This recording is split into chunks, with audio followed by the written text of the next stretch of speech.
Hello boys and girls! Welcome to my video of Space Quest 6, the Spinal Frontier.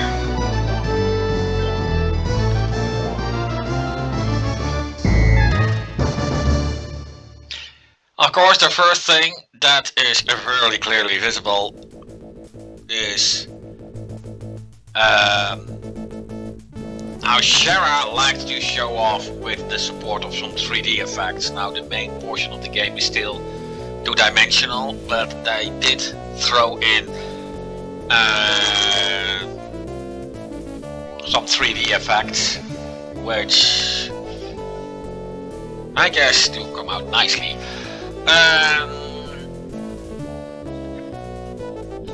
Unfortunately, Space Quest 6 was the last Space Quest that was ever created, and most likely the last Space Quest to ever be created. And the full story about that is, I guess, a bit complicated, and I need to further research that well to explain all that, so I'm not going anywhere in the deep of that. Of course, the first 4 Space Quests were written by the 2 guys from Andromeda, which were actually the nicknames of Mark Crow and Scott Murphy. Mark Crow was, especially in the AGI games, the graphics designer. All AGI games are, as far as I know, the graphics done by him, except for King's Quest 4 maybe, and maybe the non-adventures like Manhunter and Gold Rushes. I really don't know what done there. And Scott Murphy was at the time one of the scripters, programmers as they call it themselves. Yeah, the term programming is something that I'm not really all happy with myself. I do that stuff myself, you know, and programming is actually working out the program, but not really necessarily doing anything with the computer itself. Thinking of how the program should be. Coding is writing the actual code, and when it comes to coding, we have the hardcore coding, which is the stuff that is actually converted into machine language, and scripting is basically interpreted languages, which is by point and click adventures such as these, basically what you do the most. Well, that technobabble out of the way.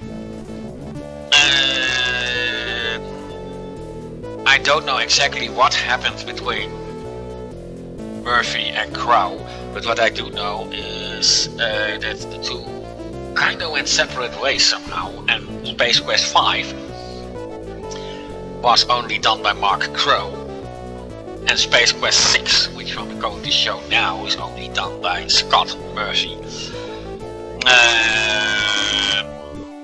Space Quest 5 happens to be my favorite game in the Space Quest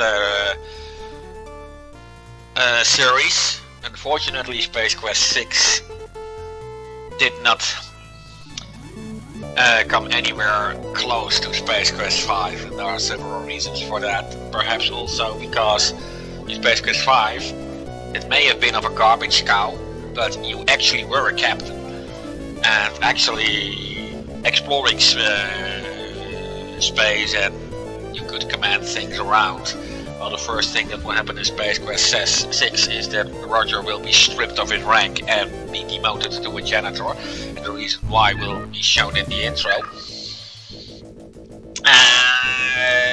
Of course, it was supposed to be a bit funny, but for me it's immediately lost me something that kept me hooked up. And there are a few more things in which I don't think that the quality of 5 is completely equaled. On the other hand, there are a lot of jokes in Space Quest 6, and Space Quest 6 is actually for maybe along with Space Quest 5, with 6 in some manner, in some ways even more, making references to most of all Star Trek. So any Star Trek fan will recognize a lot of things. I'm now just going to start a new game, and that will cast to show the introduction. This entire game contains voice acting, so I don't have to read things aloud or anything. The game will do that itself.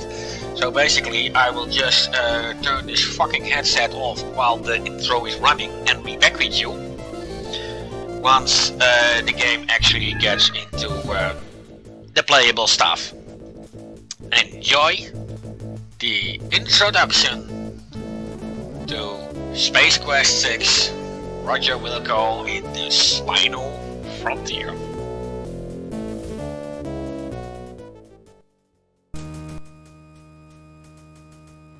The StarCon Federation has reached its decision. Roger Wilco, please step forward.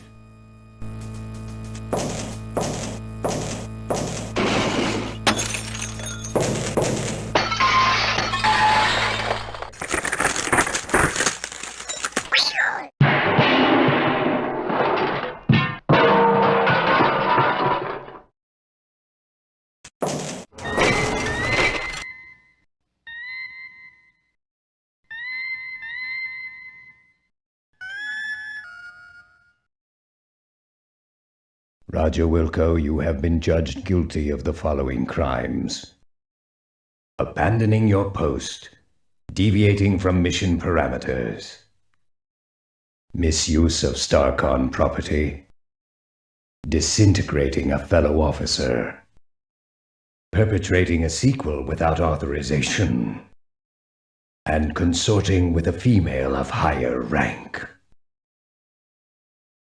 Do you have anything to say for yourself before we pronounce sentence?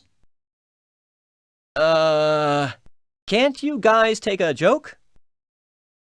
Do you have anything intelligent to say for yourself before we pronounce sentence? Nope. Very well. It is the opinion of this tribunal that as punishment for your crimes against the StarCon Federation, you are to be decommissioned. You are hereby stripped of the rank of captain. You are no longer an officer of the StarCon Federation.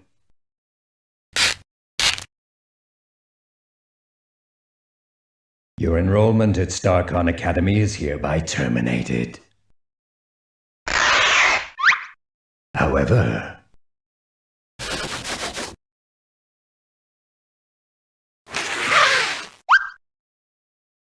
due to your successful return of the SCS Eureka, your rescue of the Goliath's crew, and the fact that nobody gets rid of stubborn mildew stains and black heel marks as well as you do, we are returning you to your former post with StarCon Fleet. You are hereby ordered to resume your duties immediately as janitor second class on board the SCS Deep Ship 86.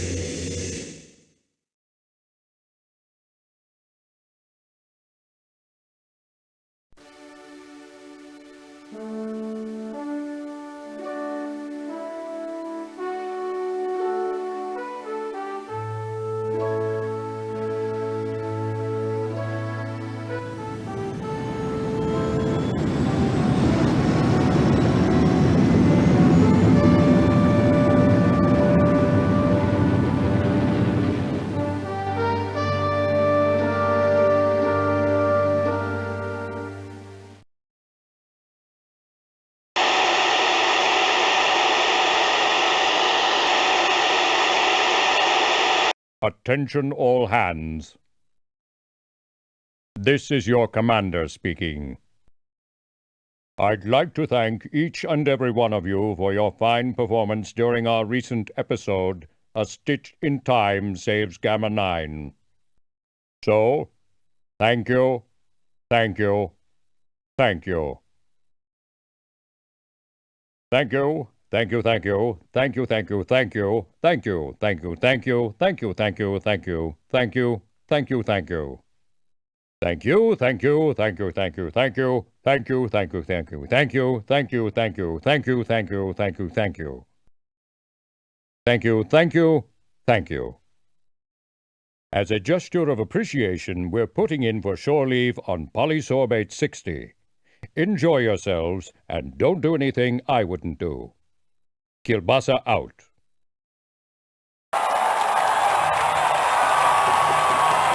Meanwhile, in a deserted warehouse just outside the galaxy...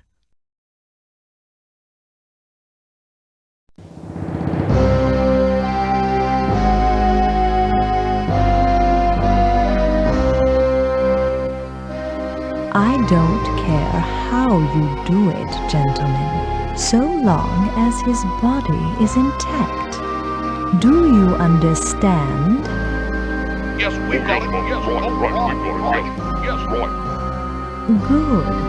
Now, I believe you'll find him here, on polysorbate 60, on shore leave.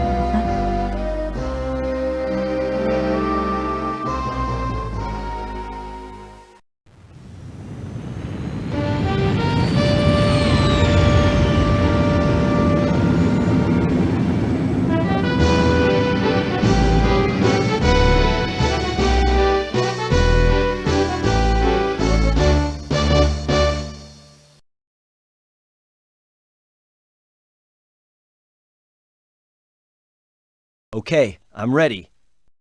Energize!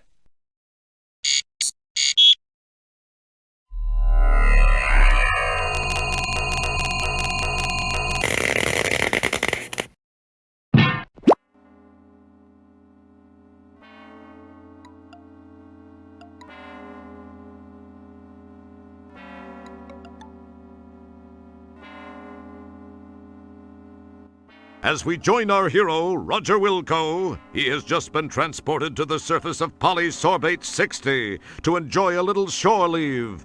Apparently, there was a minor glitch in the process. Well, at least you got here with all your important parts, your hands, your mouth, and your stomach. Oh, great! Real wonderful. Nice beam job, you metallic piece of scrap. Jeez, this is snug. Real snug. You know, it actually makes me feel kind of good. I remember when I used to wear my mom's... well, never mind. No time for nostalgia. I've got a serious extraction problem to work out first.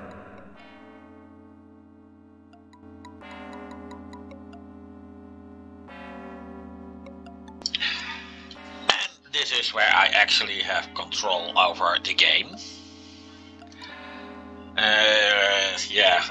As soon as I saw this scene, I had immediately some dislike for the game. It was, for me, not really what I expected to see in Space Quest, I guess. I don't know what it is. It must be some kind of feeling. Anyway, I got to wait for a certain type of robot to pass by. The sucky part is, while the narration was still running, I already saw it pass by. And now that I have actually control over the game, I guess... there it is. That guy walking here. Let's get closer, and as soon as he is close enough...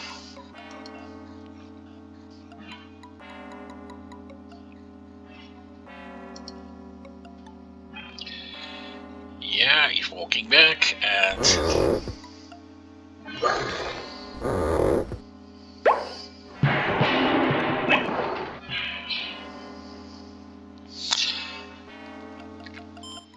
Thank you, my good man. Yikes, I hope everything came out with me.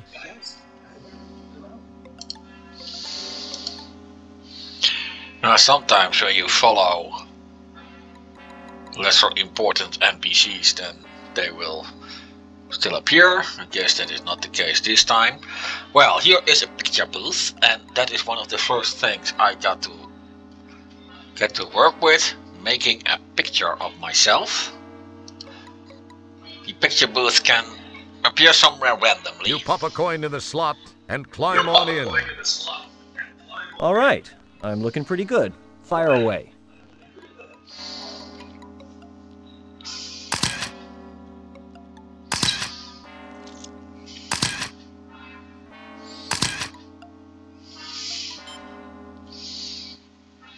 There's got to be an optics problem with that machine. I look partially digested.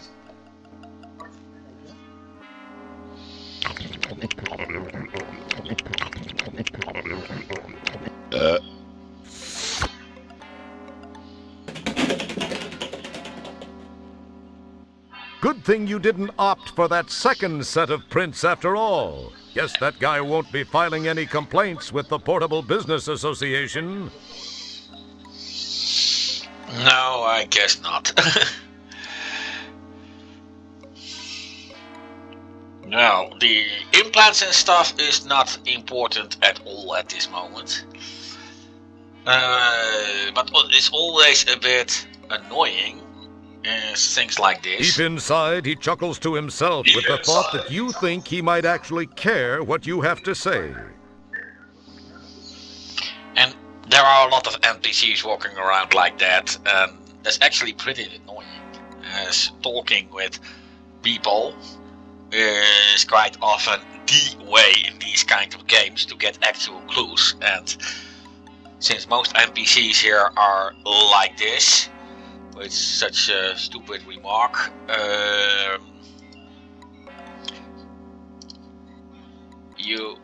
He's too far away or doesn't care. He's too far. This guy looks like he should be standing watch around one of those barrels. He has a bit of a nervous look about him. Actually, I must He's speak too far to that away. guy. That is... Hey! Now... And that is quite confusing, as I really must wonder speak if to you... this guy. Nah, what was I thinking? Hey! Buddy, maybe you can help me out. I'm trying to track down this Ender Droid. I'm an Ender Droid runner. I know it don't look so hot, but I'm in disguise, you know? In disguise? Yeah, you do look disguised. I just don't know what like. Hey, here's a tip. Think seriously about a flea dip. I could really use your help getting this one. I've had a hell of a time tracking him down. You've gotta help me. Tell you what, if you can find and immobilize this bionic beer opener, it's worth 50 buckazoids to you. What do you say to that? I've scoured this dung heap, and haven't seen synthetic hide nor hair of him. All that's left to check is that bar. I'd go in there myself, you see, but I've had a little misunderstanding with the management. No biggie. I'm sure it'll blow over soon. Anyway, can you help me out? What do you say? 50 buckazoids. And if you don't mind me saying it, you look like you could use it. So how about it? Well, I don't know. What's this Endodroid thing look like? And why do you want it? Well, he's about your height, only maybe a few inches higher. And I'd say about your weight, give or take 60 pounds or so. But then that's just probably because of that stuff he's made of. Kind of a liquid metal thing, but that's not important. He's got a crew cut, and I think he was wearing a long, dark coat. Has a strange accent. But why do you want him? Oh, he made some people mad. How? Oh, I guess he sort of jumped out of his program and kind of killed and/or mangled a score or so of co-workers and, more importantly, management personnel. A big no-no.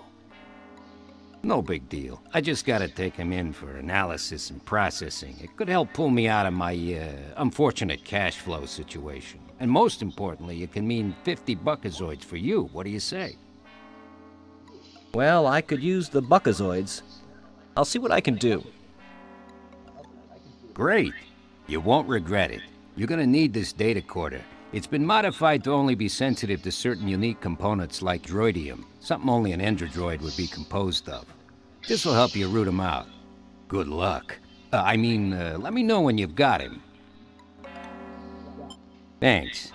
I gotta go check in with the home office. I'll check back out here a little later to see how you're coming along. And, yeah, this is... Of course, the Android Runner is a clear reference to Blade Runner. And this guy... It's one of those Bjorn guys. It's so cute when they talk about assimilating everyone. That is a very obvious pun to the Borg. And this is pretty annoying. Get away. There is an ID card on this bicycle, which I need. Upon grabbing the ID card, you notice the picture on it is of a rather homely-looking alien type. Guess everyone can't be as fortunate as you.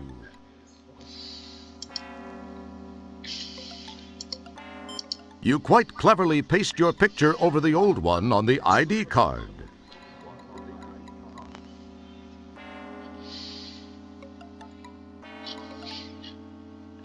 And that data recorder will come later. I actually don't need it to get this Android droid, who is, by the way, a clear reference to the Terminator.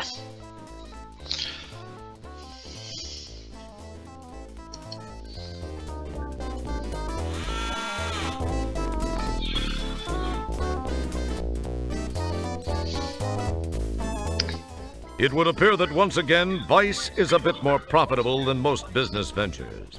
This place is almost too hip for the planet. But then, that's no mean feat, given what a total heap this place appears to be.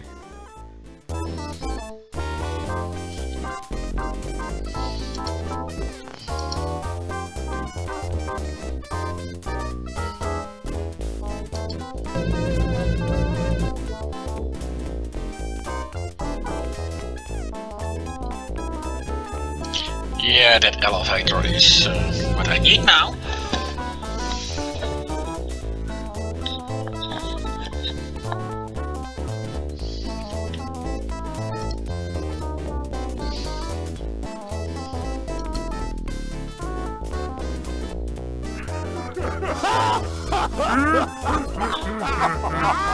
You hear them say, "Geez, our skimmer's double hovered. We gotta run."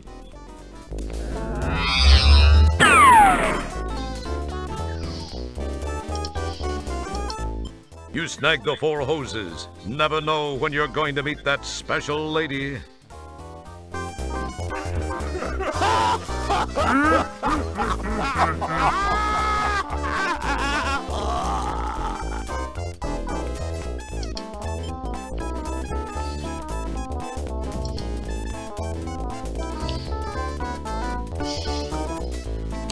The canister snaps neatly into the conduit opening.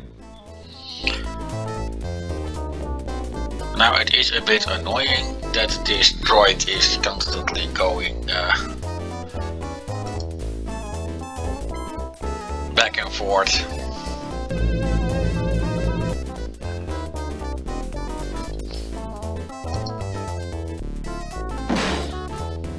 Well, that wasn't too bad for a borderline physical specimen like you. It didn't quite get the job done, though.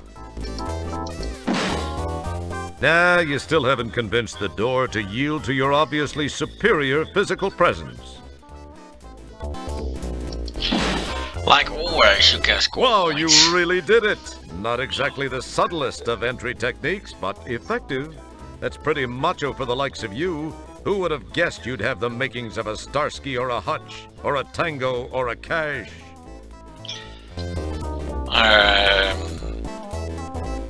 No jingle when you score points, and I am absolutely in the dark what the maximum is. Perhaps it's in the manual, which is lying next to me, but it's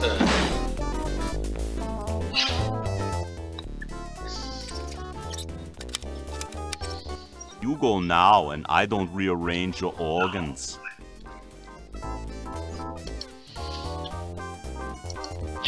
Of course, that Austrian accent already made it clear that it is another homage to the Terminator. Now I only need this pipe. Now let's demonstrate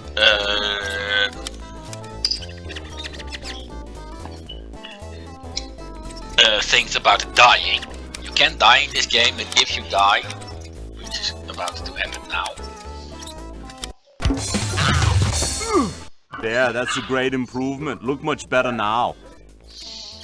Well, he did warn you. I'm not going to say he told you so, but he did. This is of course something that they introduced in Larry 6. That dying will not be a game over, but that you can just click try again.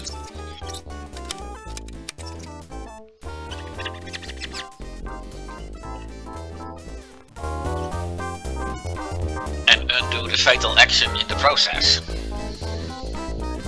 Well, of course, this is of course the guy that I need to catch.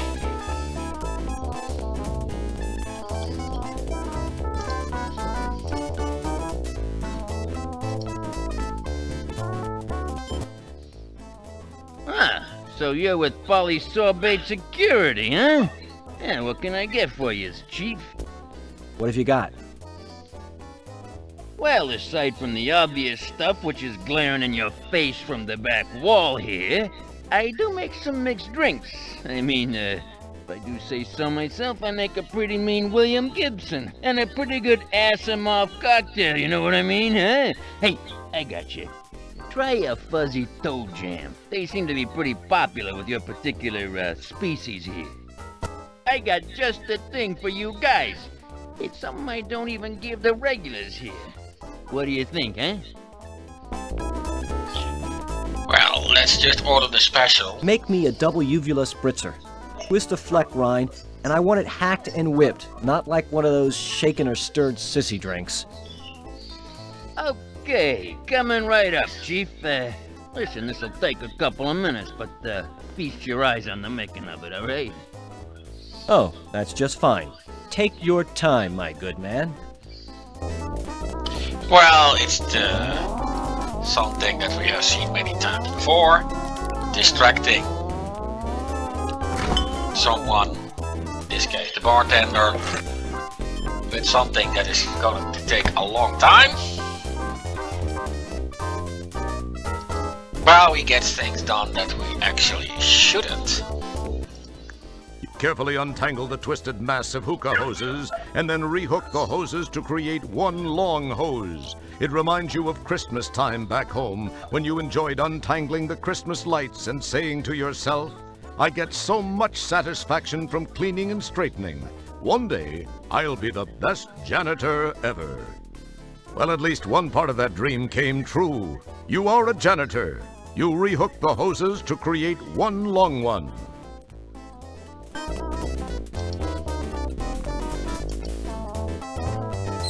This one doesn't spew anything.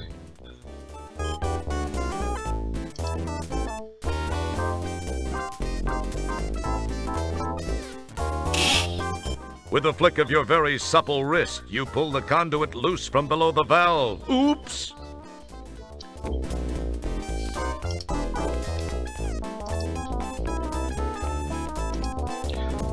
Well, it would appear that is also a bit nasty.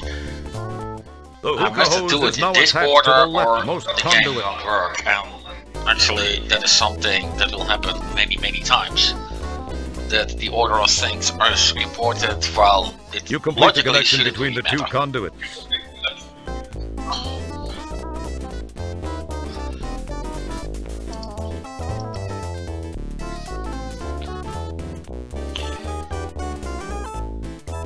Well, then I only should get a few things done. Upstairs.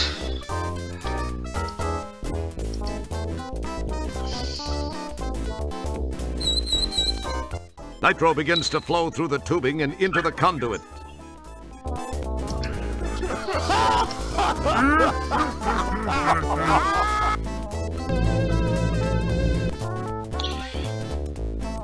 if all my calculations are correct, we must have a frozen droid by now. Frosta la Kista, baby. Wow, Yeah. it worked! This dude's in a deep freeze. But now what are you going to do with him? This was of course a reference to hasta la vista, baby. And hasta la vista means something like until we meet again in Spanish.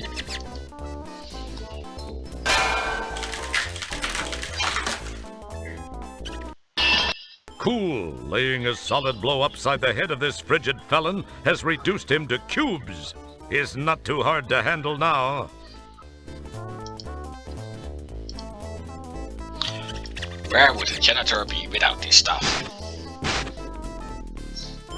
You quite cleverly whisk the cubed culprit into your dustpan. It's going to be tough to carry him this way, though. Very good. He'll be much more transportable this way. However, you'd better hope it doesn't thaw.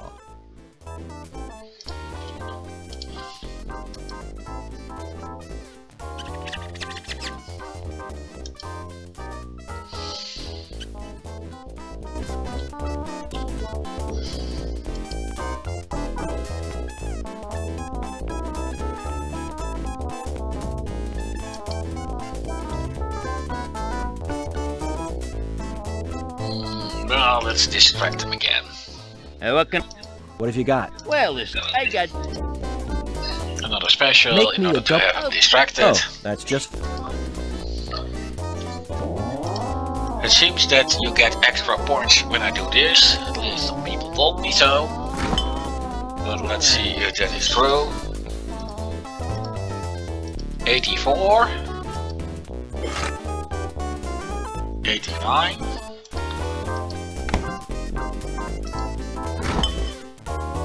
Okay. Closing the door doesn't really matter, but I got 5 more points. For what is what?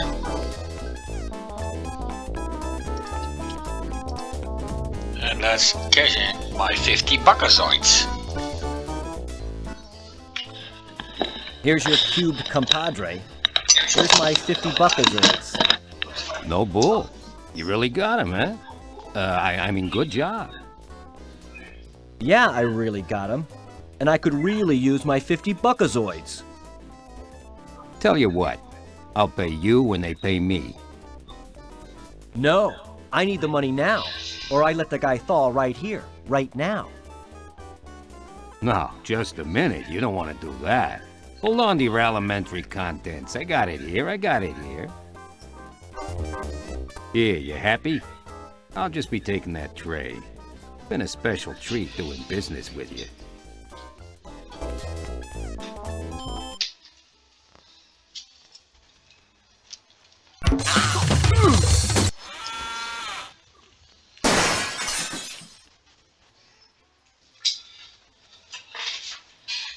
Well, I guess it's better not to enter that bar again, huh?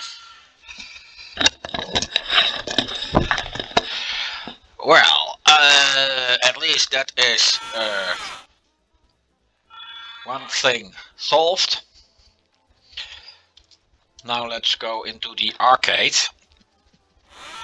Although there's not much I can do there, I guess, well, in a certain way.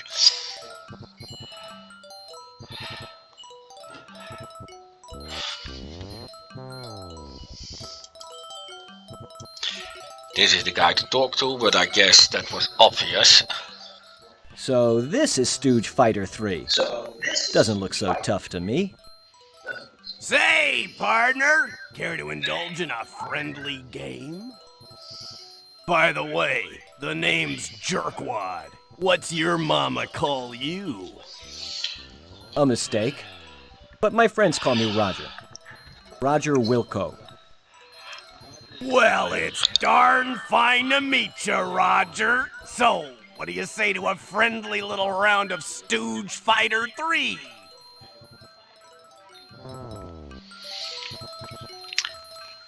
Well, let's play a game that, Gosh, Mr. Strickland, that sounds neat. it's next to impossible to win, and you are not supposed to. At least not in this round. Of course, Stooge Fighter 3 is a very obvious parody to Street Fighter.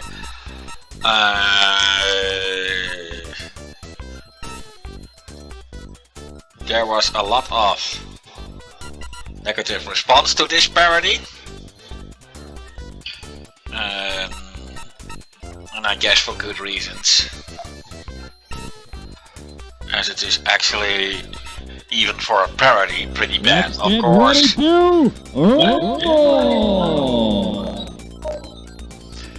Of course, it is.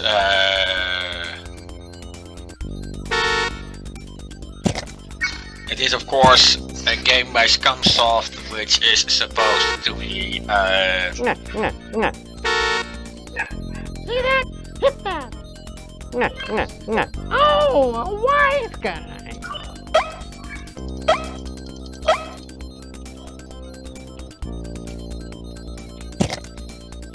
See that? Hit that!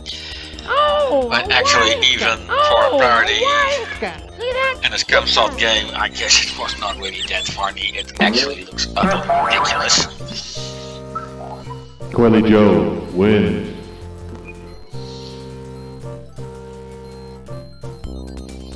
Rumble. If we compare this to other. Oh, a wise guy! See that? Hit that! To other beat 'em up parody games. Oh, a wise guy! They overall worked out a lot better.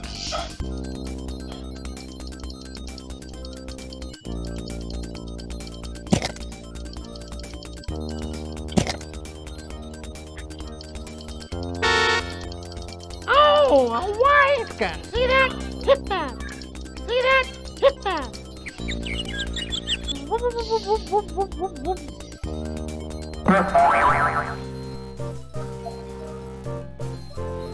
Quelly Joe wins the match. Like I said, you were not supposed to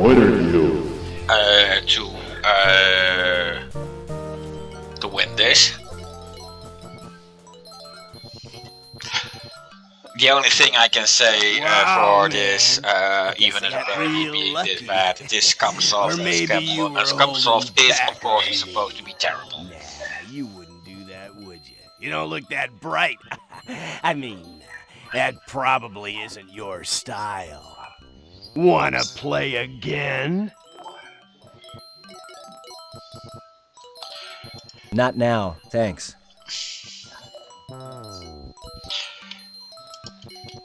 Well, I will beat him later.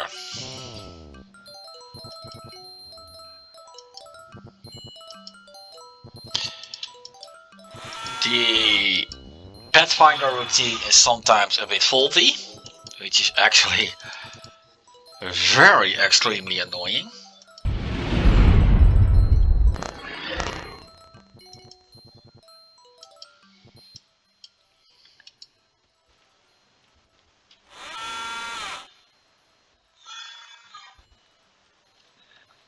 Finally, I got some juice into that one.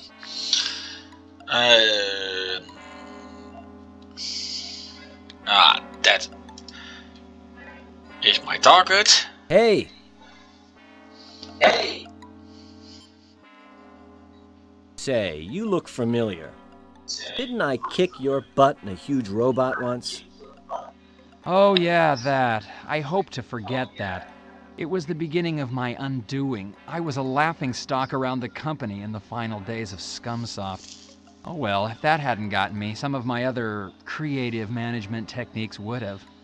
In looking at the big picture, I suppose that arrangement left me with all my physical assets intact, Not a single other thing, unfortunately.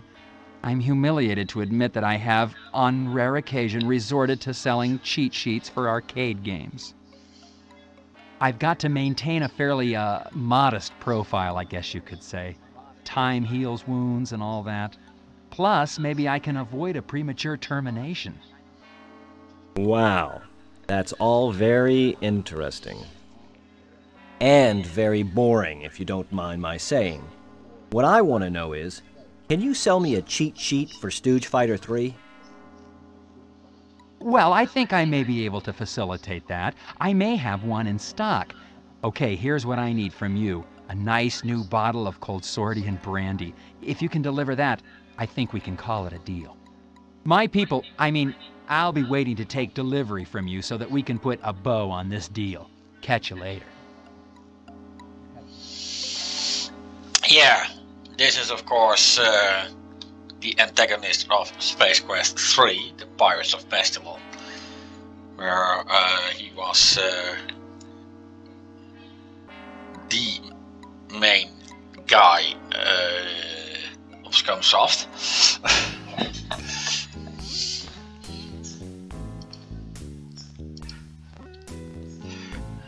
Clear reference to E.T. and the healing finger. Too bad I cannot give him anything to phone home.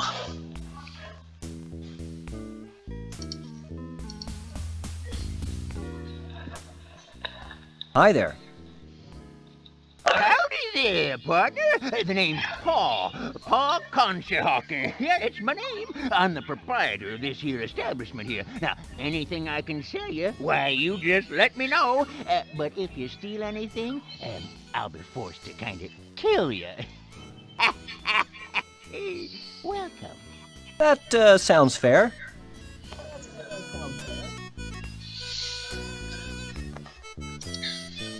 Pa keeps some of the more expensive stuff back here, like Jurassic Dark, Raymond E. Feisterbrow, and Samuel Douglas Adams. Now, let's see if he just orders. I'd like a bottle of your Coldsordian brandy, please. Yes, he does. Well, so you're interested in the good stuff, eh? I'll just take that 20. Thank you. I haven't sold much of this stuff lately, except for some sorry-looking little pud. Oh, hey, that reminds me. He still owes me some money. Oh, I can't believe I fell for that scam. Oh, well, enjoy. Sucker.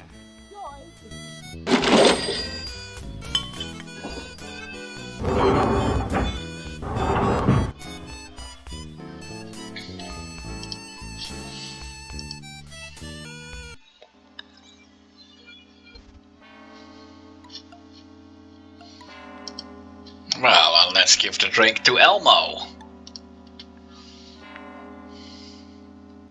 Yes! Mr. Wilco, I'm most pleased you've chosen to do business with us. You're just in time, too. I have another party on his way interested in the same item. Oh well, his loss. Well, I'll take that off your hands. Now, per our agreement, here's your cheat sheet. I'm certain you'll find the game much more interesting now. Also, you look like you could use this fish. Enjoy, Mr. Wilco. I have a real important business in another part of town. Be seeing you. Yeah, this. Oh, by the way, fish. I'd appreciate if you'd not mention our meeting to anyone. Some of those purple-skulled old stockholders really hold a grudge, okay? Bye-bye. That fish will actually be a kind of a running gag through the entire game. Well, let's read the It's the Stooge Fighter 3 cheat sheet you got from Elmo. To guarantee a win, the cheat sheet says, when at the choice screen, press the machine's letter buttons in the following order: A, B, B, A, C, A, C, A. Then, be aggressive and attack as much as possible using your new secret weapon. Yeah. ABBA, or Abakaka, but makes it easier for me to remember.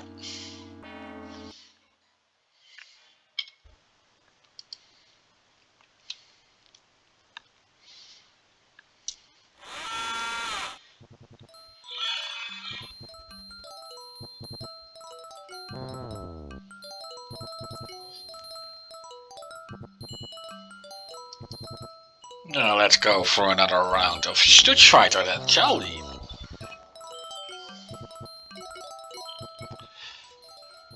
Hi, Mr. Jerkwad. How about another game of Stooge Fighter? I'm feeling a little luckier this time. You know, kid, I'd really like to, but I need a little more of a challenge. Take a long walk off a short asteroid, okay? What's the matter? Afraid a measly little pencil-neck low-life janitor and general waste of human life is going to embarrass you in front of your friends? Well said. Hold on there, you little puke! I'm not afraid of some puny little zit on the butt of the universe! Jerkwad is a scaredy cat. Jerkwad is a scaredy cat. All right, you little wad of spit. Let's play. I'll waste you. Tell you what. Let's make it interesting. If you win, I'll give you 300 buckazoids. However, if I win, you're mine to do with as I see fit. The deal? Oh, this is gonna be fun! Oh, you're a bit puny, but I'm sure I'll be able to get a few buckazoids for you over at the slave colony. I'm sorry. I don't think I heard you quite right. Did you say slave colony? Too late to back out, bored breath. I knew that.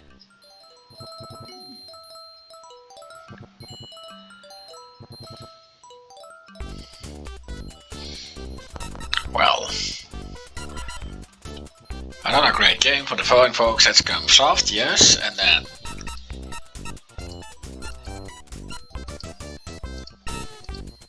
Abakaka. And now I have a new weapon. And well, what fighter shall I pick? Well, Coily Joe this time.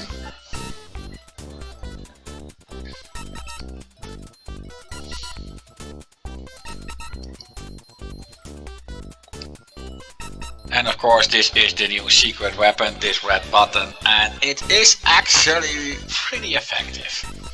Let's get ready to rumble! See that? Hit that! See that? Hit that! See that? Hit that!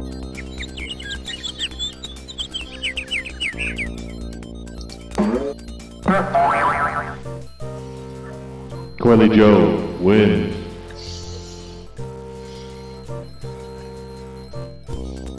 Rumble! See that? Hit that! See that? Hit that! See that? Hit that!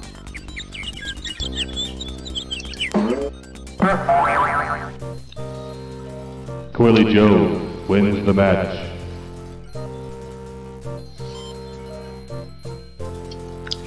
Game over, man. Yeah. How lucky can a guy get? That was pure luck. Gee. Where's my money?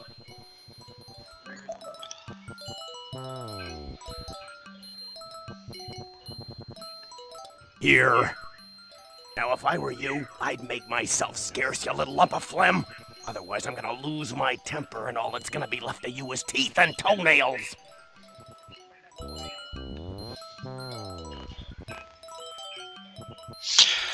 Well, I don't need to be in the arcade anymore anyway.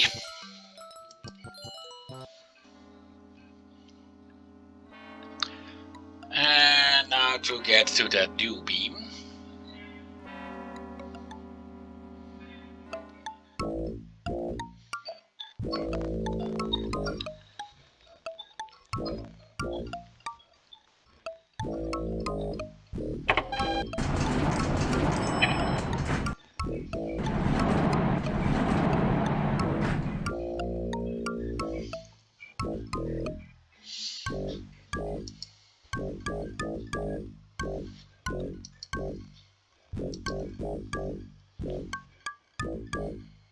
Okay, son, you just scribble your old Bill Shatner on the register screen and I'll get your key card. It's as fine a room as you'll find on this orb. You have a brief moment of what you think is cleverness. You decide to wittily sign the name Franzel Niekberm.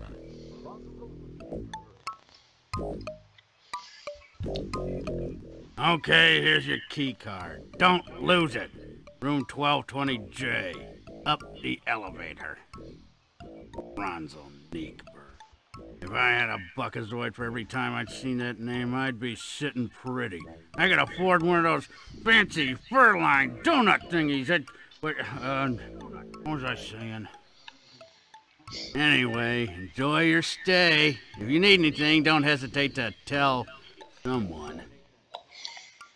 Gee, thanks. Say, could you tell me where... I'm a real busy guy, son. You got any questions, why don't you just go find the Chamber of Commerce and talk to them. I'm sure they'll be glad to help you out. Be seeing ya. Yeah, the friendliness of people here is astonishing. Mind those two guys who are now pretending to be reading. They are going to be important soon enough.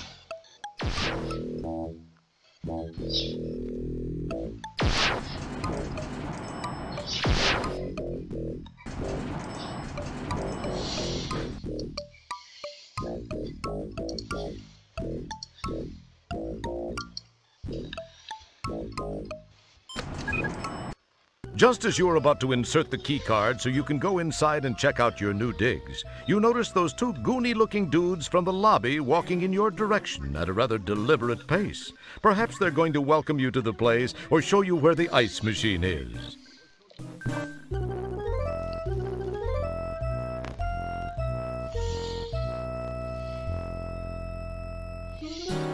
Hey there, pal. Got a second? Me and my friend here was wondering something. Fire away. What did you want to know? Well, we was wondering if you'd have any objection to us pounding you senseless. Grab 'em and let's get moving. I gotta report in soon.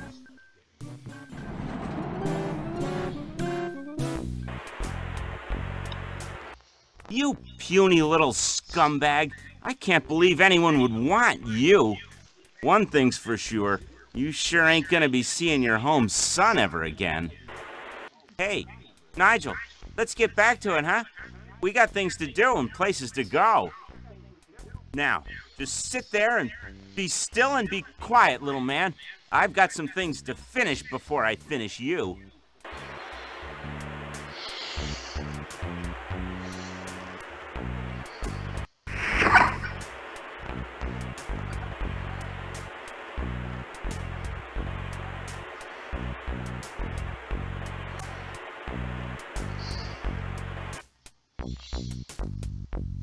Well, getting away from these two goons is of course the next task. Now, of course, that they are both having some kind of implant here is going to be very important. Now, basically, I'm going to use my feet for what I clicked the hand for, but... Hey, what the fu- I don't want to see you move another inch or I'm gonna slice you into nice little bite-sized pieces. Now, can it? Unfortunately, he's going to take that key card. But I didn't need it anyway, or at least not now. I will need it soon enough. You are now a proud nail owner. And of course, my entire inventory has been stolen by these goons. But that is something. You poke it.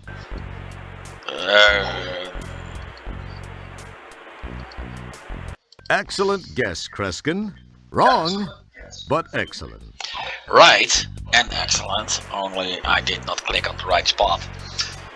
Which is really something that is going to annoy the crap Good out of you thinking. soon when you The try nail this game. proves to be just what you needed to free yourself from those handcuffs. Actually, it is Don't what get all got me excited, stuck Little in Red this Riding game Hood. most of the You time. aren't out That of those tiny woods little yet. pixel of misclick, where it actually should be working, does not, and sometimes the place where to click is far from obvious.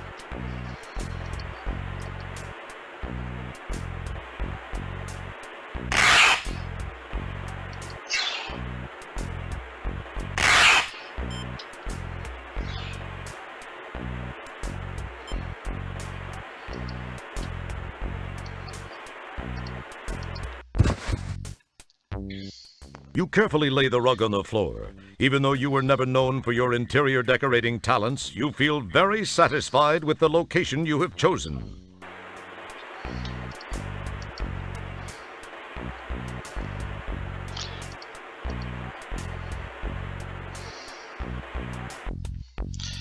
Yeah, this poster is apparently of a kind of plastic, and that will have some effects on me.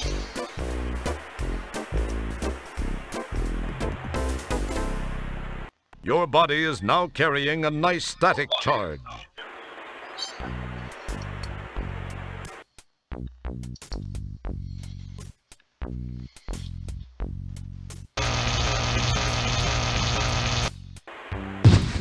Wow, the static energy you built up discharged, frying Lard Boy's circuitry. Did you actually think of that, or was it just luck?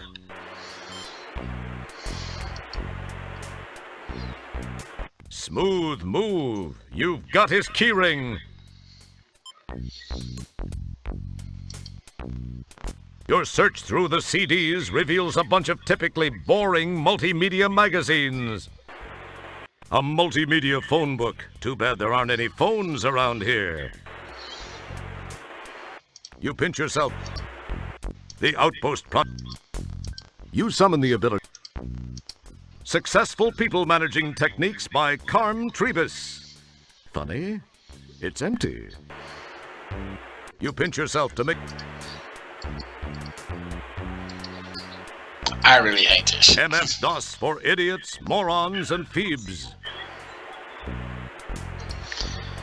That was of course a reference to MS-DOS, a system that of which the name suggested it was created by Microsoft, but it was not. The system started as CPM, and CPM was actually already stolen for another project. QDOS, quick and dirty operating system, and QDOS was eventually used by Bill Gates to create PC-DOS and its successor MS-DOS. Touring Xenon on 5 buckazoids a day.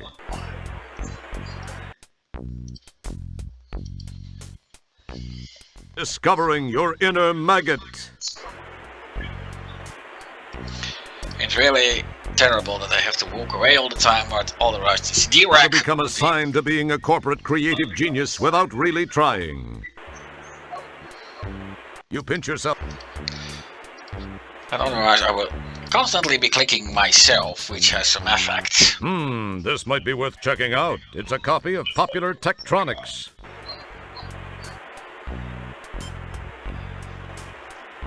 Well, at least I got what I needed. You now possess the Modi.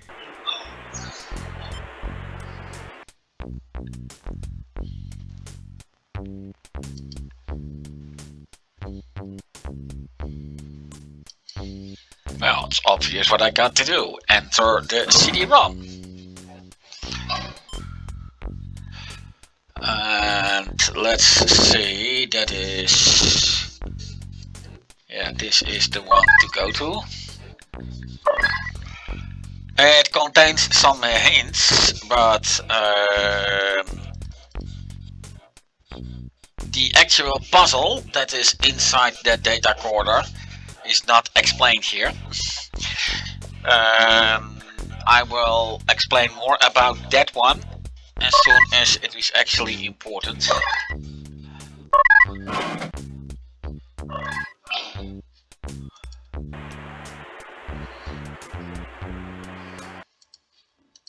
The room seems to be vibrating. Either that... Let's save the game. It's just...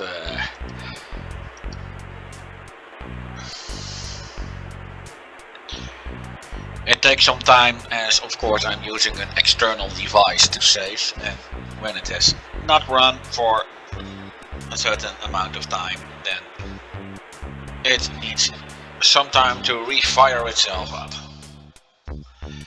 Of course, you may also have noticed that the loading times in general are sometimes a bit longer. That is because although I'm using ScumVM, I am playing the game directly from the original CD-ROM.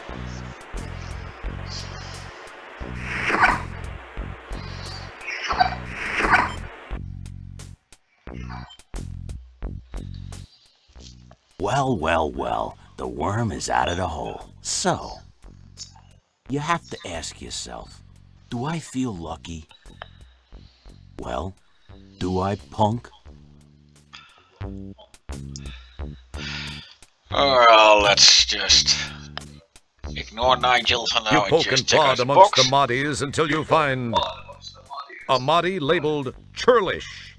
Being intrigued by the word, you glom it. Incidentally, you might want to look up the word churlish before you do anything stupid. I guess so.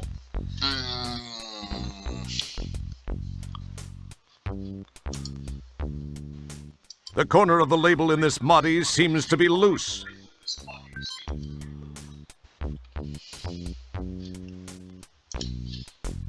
Thinking it was the churlish Moddy, he pops it in place.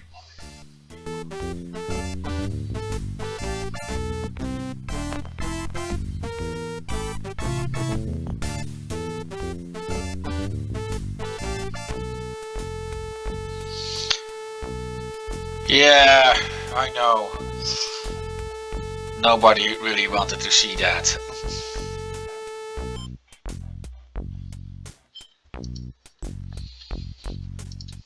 It's Nigel. Let's see. That looks kinda rancid, but it is a needed item.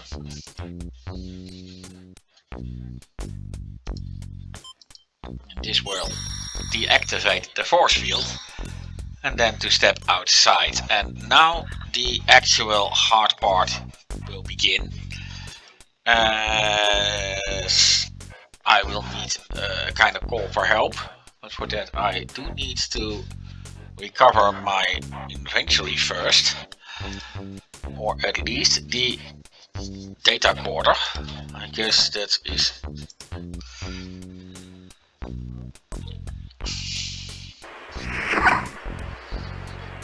I think this is it.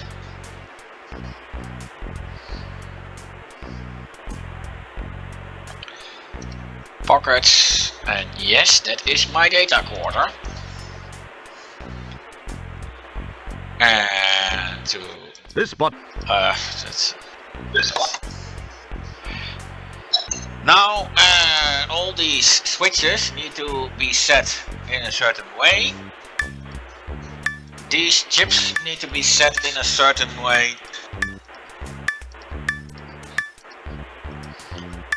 And these sub-chips need to be set in a certain way. And how to do this is described in the manual. Now the manual does not tell you exactly how to place this stuff in. It basically gives clues. And the best way to solve this is by actually drawing out a kind of a logic puzzle, which I am right now not going to do, as I just have a screenshot of the correct setup.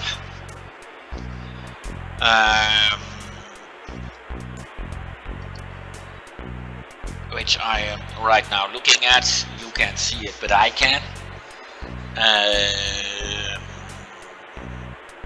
On top, RFSPN 9.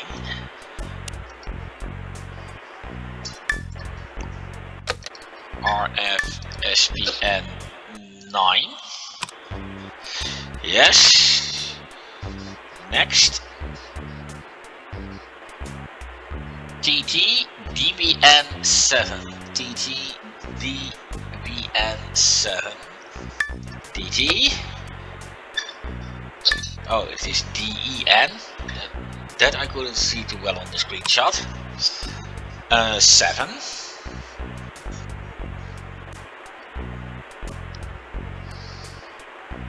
Let's see. That is PS. And then the yellow chip on it. FER. Which IRK, that would be 1. Funny to notice that it only got odd, contains odd numbers. Didn't pay too much attention to that. Well, the D is FC rep. FC rep. Then the IRK number would be 5. Now, basically, that makes this easy as all IRK numbers are unique, and of course there's only one combination of chips left. And let's power it up. It's not transmitting very well from here. Maybe I should try a different place.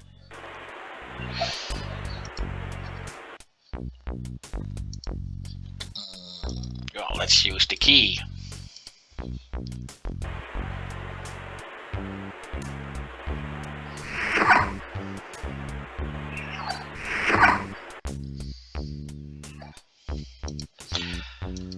And well, let's just get outside.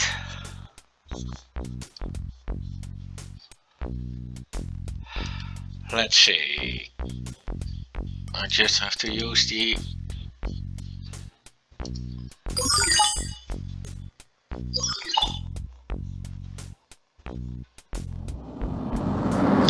Yes, that will do it.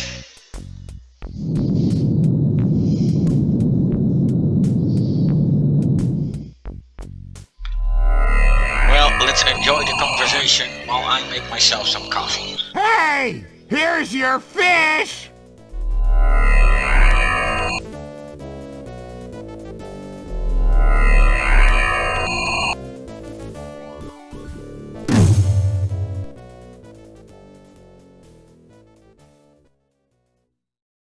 Stellar, you picked up my homing signal.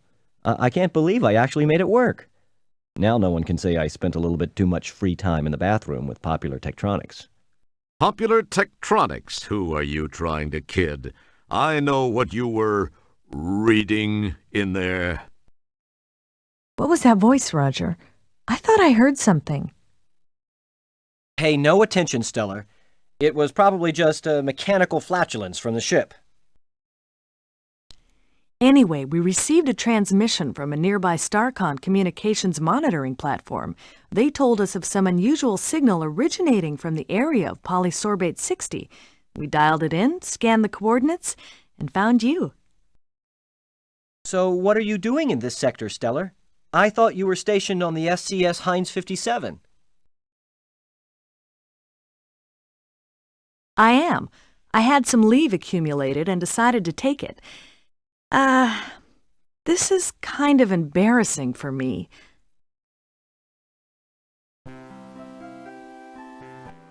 I actually came to see you. I've been thinking about you a lot lately, and I was curious about what you'd been up to, so I decided to visit. And when I arrived here, I found you had just left for shore leave on polysorbate. I decided to follow you down and try and catch up with you. When I got to that dump of an inn and found you'd been kidnapped by those thugs, I searched around, but could find no trace of where they'd taken you. That certainly is a strange place. I decided to beam back up to the deep ship and try to locate you through your transport communicator signal. When I'd returned, I found you'd left it up here on the ship. I didn't know what to do then until that call came through from the StarCon installation. You're a lucky man, Wilco. Yeah. I guess I am. If you hadn't gotten there when you did, I'd probably be a victim of some serious cement poisoning after those geeks chucked me off that balcony. Terrace. What? Well, actually, it was a terrace. Whatever. Thanks, Stellar. I sure owe you a big one. I'd sure like to collect that sometime. But let's talk about you and me. Perhaps I could take you to dinner sometime soon. I'd like that, Stellar.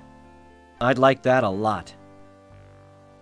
The thing is that I kind of have a relationship with another, and I wouldn't feel very comfortable about that. I mean, it wouldn't be fair to her. You understand? Not to mention the fact I'd be wearing my sphincter for a necklace if Beatrice ever found out. I hope you do understand, Stellar. I like you. I think I even more than like you. I don't know where I got this inordinate sense of loyalty toward Beatrice. I believe the word that explains that is fear. Pound sand, pal. Please know that were the situation any different, I'd be making that date with you right now. Oh, I see. Friends, co-workers, buddies. That's all this is gonna be. I guess I knew it somewhere inside. I just didn't want to believe it. I guess I admire your trueness of heart, however misplaced, but I feel much more inclined to damn you for it. I know that's selfish, but it's how I feel. I must admit it shows something more about you, more depth of character than I gave you credit for, Wilco. Well, I'm patient if you ever have a change of heart. Well, Roger, we should see what we can find out about those subhuman walking dumpsters that had such a keen interest in you. I don't suppose you heard their names. No, but I did get this neat personal grooming assistant. It needs a little cleaning, but... That's great, Roger. Don't clean it, though. Take it to the sick bay. There's a DNA analyzer there. We can scan the contents and perhaps use the results to get some names and information about these guys. Good thinking, Stellar. I probably would have thought of it, eventually. Yeah, I'm sure you would have, Roger. Look, I've got to go to sick bay and get some treatment for my back after that not-so-graceful rescue. Oh, yeah, that. Sorry. Well, I'll see you there.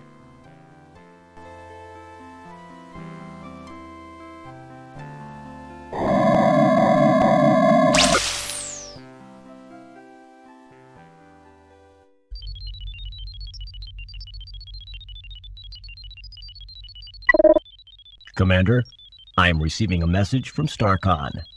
Computer on screen. Hello, Commander Kilbasa. I have a new directive for Deep Ship 86. This is actually a special request from me, Commander. As you may know, I served with Admiral Bluntfang during the Fallopian Campaign. Admiral Bluntfang's widow is involved in building an off-world retirement community. They are almost finished, but have requested assistance from Deep Ship 86. Commander, please extend her every courtesy. You know, if things go well, this would not look too bad in your personnel file. I will let Sharpay, the Admiral's widow, explain further.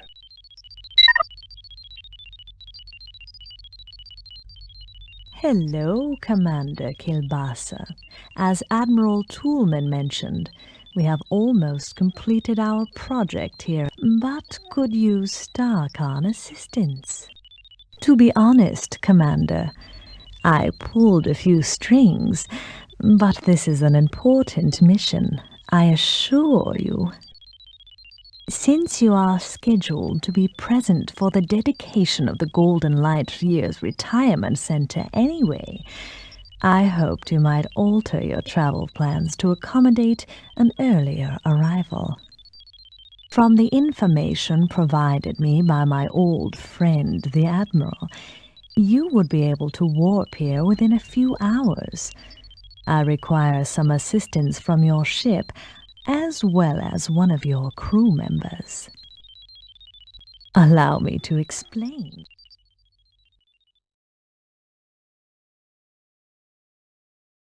Meanwhile, back in sickbay.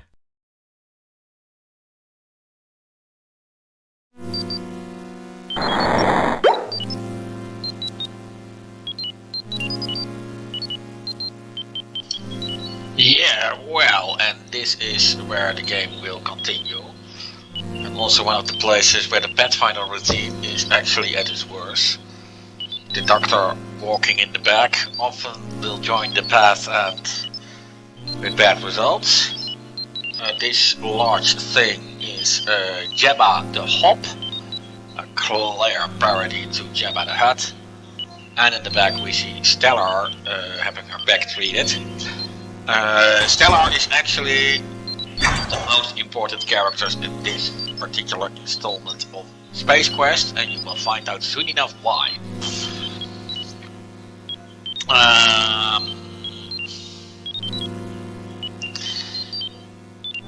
Of course, Nigel threw me the fish, and that is every time we lose that fucking fish only to catch up with it for some silly reason.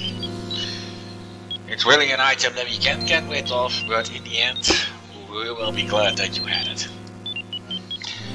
Well, let's use the DNA. I'm sorry, Mr. Wilco. The sequencer is for use by trained personnel only.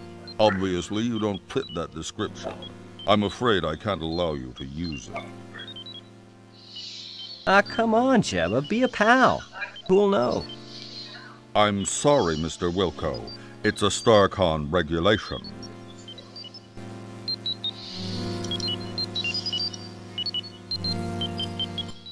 Jeez, Jabba.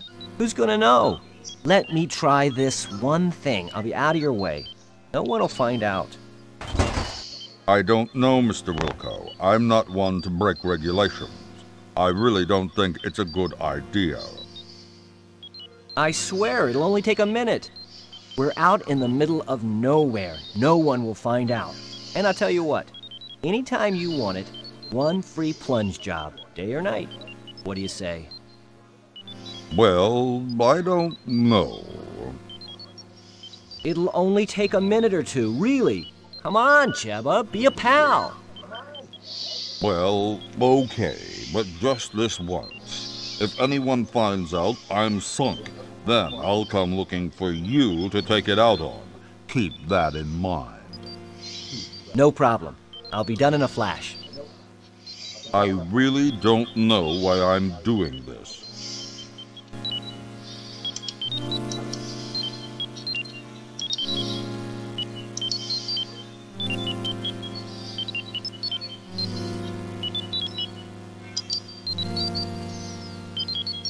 You look at it, but nothing. Oh, yeah, I have to use the hand icon.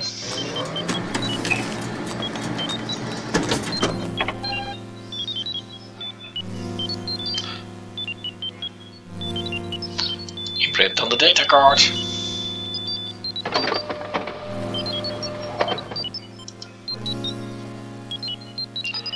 Well, let's use that data card on the comm system. Right here. Neat. I've always wanted to try one of these on the compost.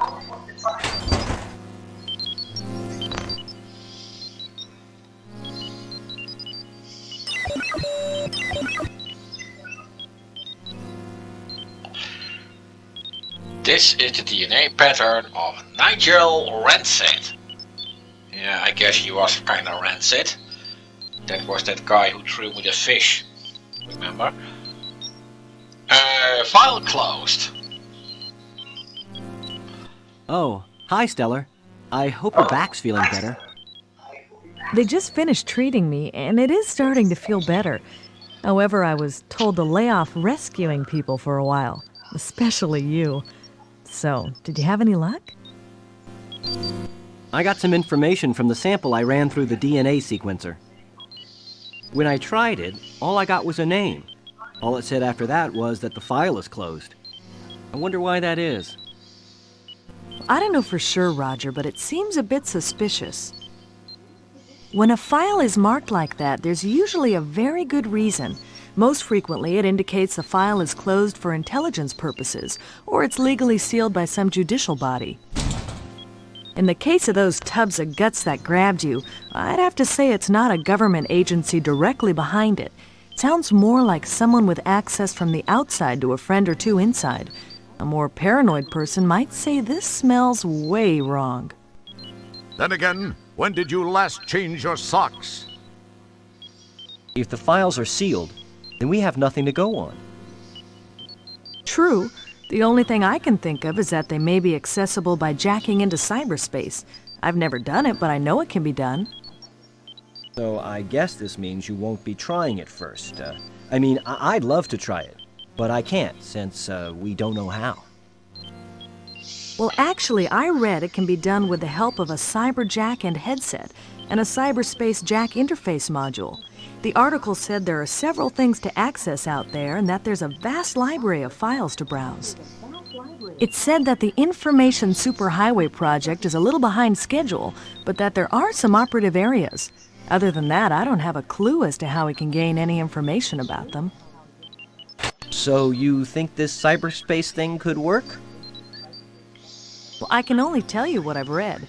Navigating it takes a little patience, but I think it's the only option you have. I don't know if you'll locate a cyberjack and headset.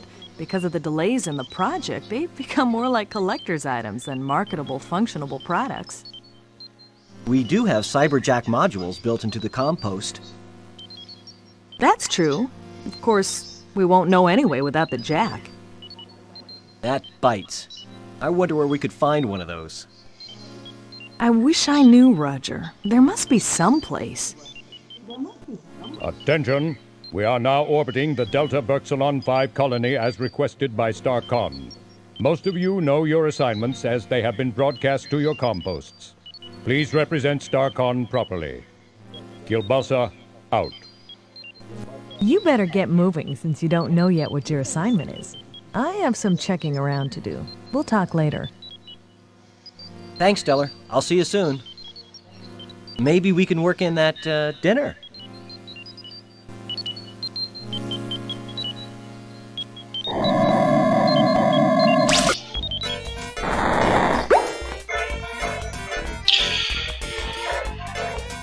Well, this is my private quarters. Because it does look pretty neat, huh? Of course, I gotta check out what Kilbasa has to tell me. So let's do that first, shall we?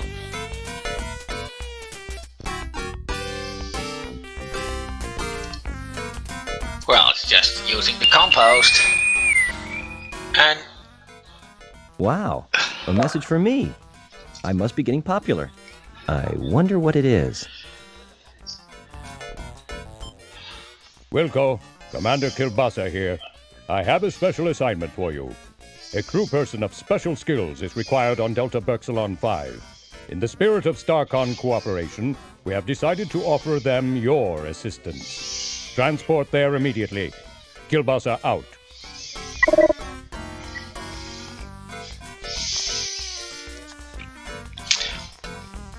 And, well, then it comes to several things. Cyber functions is not something I will ever use. The database has already been used. Communications will, of course, be used when there are messages, but basically, whenever one comes in, the game will always switch there, so I will mostly be using only the infraship transport. Well, the bridge is, of course, where I can meet the captain, our nice lion. Nothing to do there now. The brig. That will come later. 8 rear is, of course, the canteen. A very clear reference to 10 forward in Star Trek The Next Generation. 10, your 8 and forward replaced by rear. The Holo Cabana is basically the Hollow Suite. You get fingerprints. Yeah, I must work with these panels. Roger's quarters is where I am. The shuttle bay entrance is, of course, like the name suggests, there I can find shuttles. That comes later. Sick bay, I have been there, and the transporter was where Kilbasa will noted me to. And when I choose more, then I will get on the previous page. There are just only 2 pages.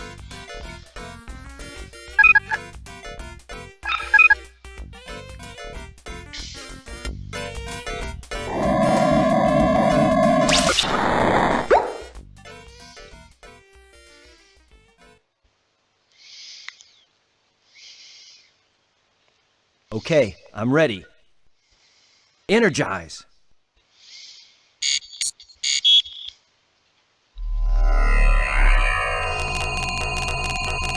The quality of the transporter is remarkable.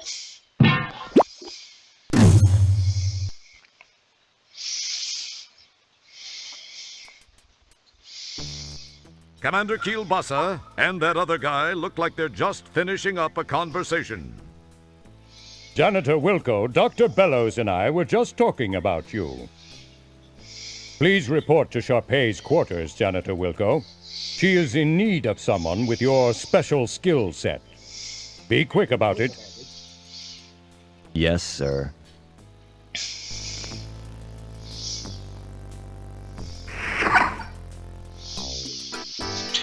Now, I will soon save, as what is going to happen now can lead to my death, and of course you can undo. Can lead to my death if I'm not quick enough. However,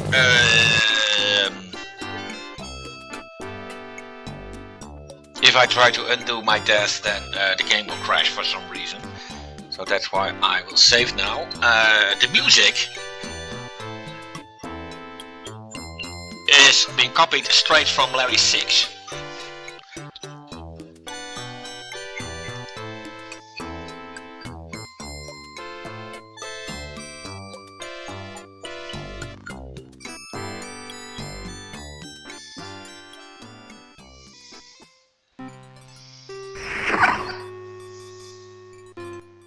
Janitor second class, Roger Wilco, reporting as ordered, ma'am. Wilco, you say? Yes, ma'am. Well, Mr. Wilco, I expected you here some time ago. I've been kept waiting for minutes now. I'm very sorry, ma'am. Disastrous. Save the pathetic whimperings for your StarCon superiors, which I would expect includes everyone and everything on the food chain over there. Ma'am, I came as... Young man, I lack the time, and most importantly, the patience to indulge you as you whine your way from one excuse to the next. May we please just begin? Sorry, but I wasn't briefed on what tasks would be required of me. You are a janitor, Mr. Wilco. What do you think I want from you, a heart transplant? What has become of StarCon? When my 5th husband, Admiral Bluntthang, served, the crop of up-and-coming cadets seemed to have such promise. I recall this one rather striking cadet who... Oh, well, never mind that. But you... I pray you do not typify what might be slithering down the halls of our formerly prestigious academy. That is one thing I do not look forward to witnessing. Get to work, Mr. Wilco. You'll find a mop and a bucket right over there. I have no time to devote to your education. That would take a lifetime, and the most copious amount of patience a universe could muster. My life is soon to expire. Please, just clean. I must rest now. Well, let's save here. Now the coast is pretty much clear.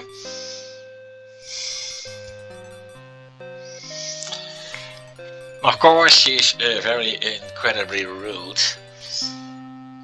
but I think it was already clear that she is kind of the antagonist in this game. But her exact role will be clear soon enough. Well, let's get this over with.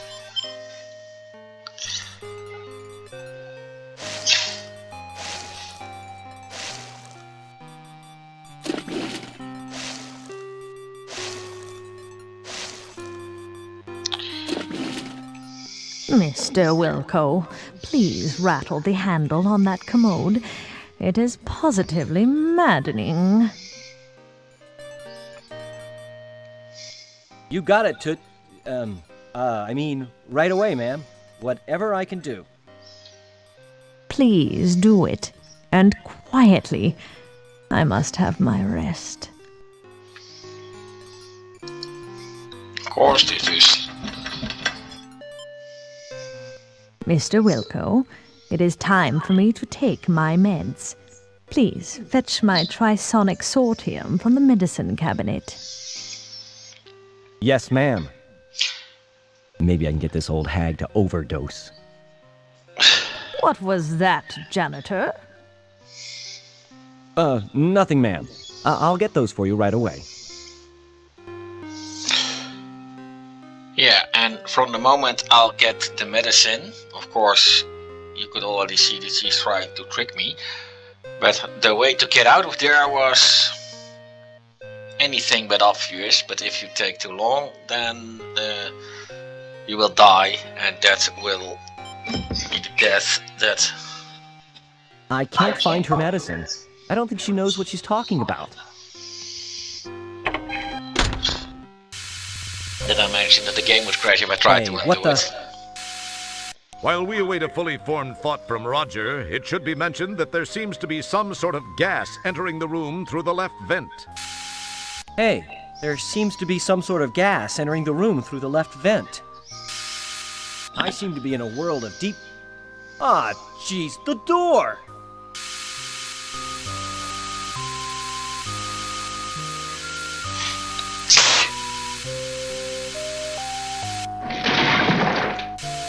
You give the piston a yank, and sure enough, it comes loose in your hands. Perhaps it was your raw strength. More than likely, it was defective.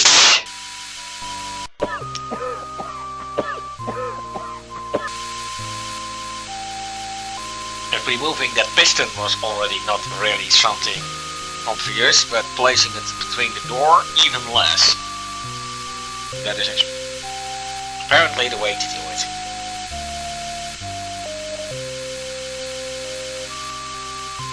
Good thinking! Wedged in the door, the manual override control causes the piston to strain against the door. It pushes a few inches and seems to strain at that point.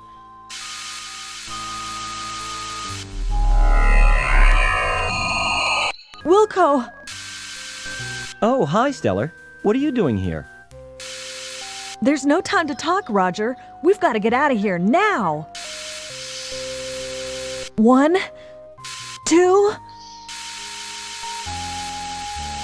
3.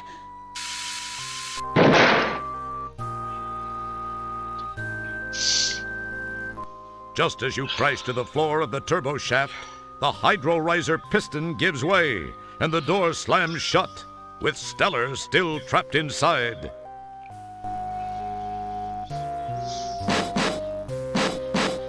You claw and pull at the seams of the bulkhead door, but to no avail. Just then, you hear and feel an explosion which seems to have come from behind the door.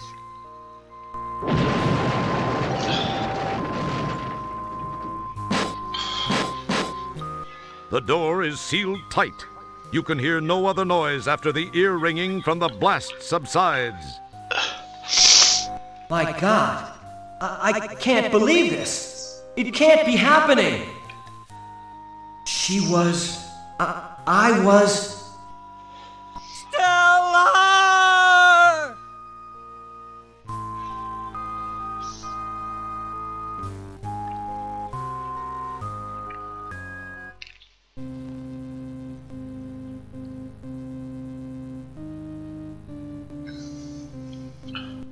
It's hard to believe that this is the Hollow Suite. The setting is much like the graphics you've scanned in the library from those planets more interesting in their climatic diversity. From the scenic jutting peaks, soft hills, and lake in the conjured distance to the lush, pixelized growth of trees, flowers, and grass in the foreground, the holodeck has that sublime park-like perfection. Unfortunately, its serene beauty is sadly negated by the headstones and the solemn event about to occur, the laying to rest of your rescuer and true friend, Stellar Santiago. You are feeling as you have never felt before, perhaps helped along by the relatively short stints aboard the various ships, as well as all too brief friendships. You've been spared the emotional devastation of true loss by lack of attachment. This, however, is a different feeling. Far different from anything you've ever experienced. You can't help but wonder how you'd act towards Stellar given a second chance. But you know that can never happen. She gave her life for you, and you will never be able to thank her. Enough smarm already. Let's funeral! Ladies and/or gentlemen, we assemble here today to honor the memory of a former crewmate, Lieutenant First Class Stellar Santiago. Her unfortunate death takes place in the shadow of a new community, the dawning of a new life for the aged of our galaxy. Although death is never easy to accept, we must remember that the tragic accident which took her from our midst occurred while she was on duty. If a member of StarCon must perish for some reason, there is no more honorable way. It is part of the oath we recite and take to heart when we pledge our allegiance. I believe her friend, Janitor Second Class Roger Wilco, has a few words he'd like to say. Mr. Wilco?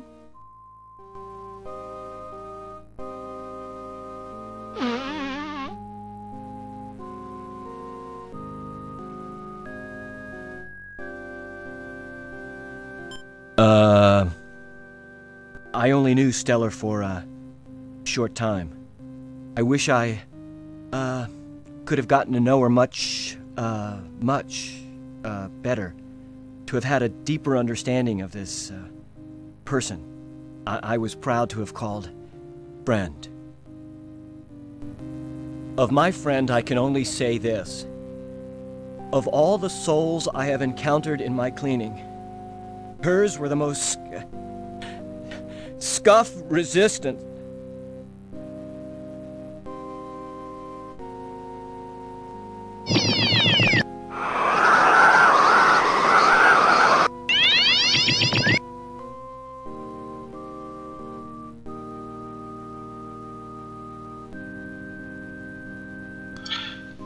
Well, I guess that is where this ceremony ends.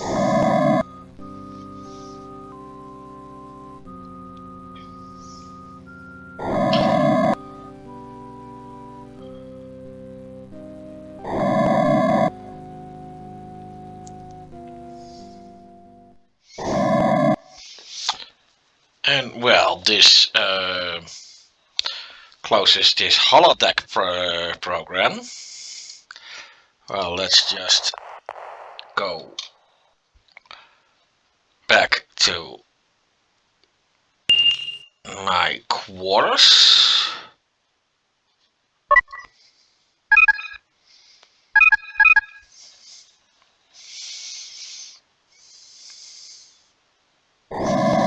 Yes, it works.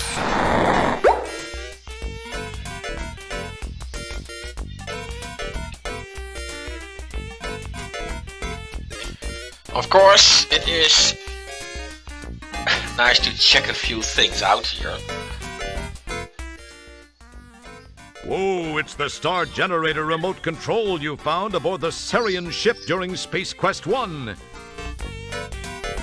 Wow, it's the old translating gadget you used to communicate with the subterranean alien back on the planet Corona in Space Quest 1.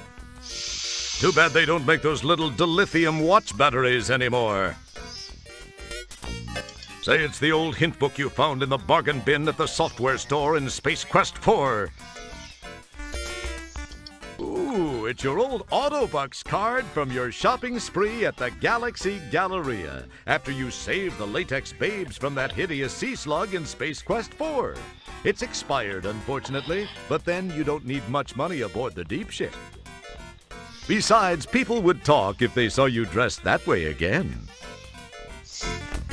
Wow, it's your official employment rejection letter from Sierra Online at the end of Space Quest 3. It just says, "Not a chance," and it's signed by Ken Williams. Hey, it's the Pocket Pal terminal you filched from an abandoned land speeder on Xenon during Space Quest 4. It's a medical reference of janitor-specific ailments, diseases of the genitalia. But everything that can be found here is completely useless. Hides. Just nice to refer to it, huh? Well, Wow, a message from me. I must be getting popular. I wonder what it is. Roger, help me. I only have a moment. They faked. Stellar, what happened? The picture's gone. You're alive?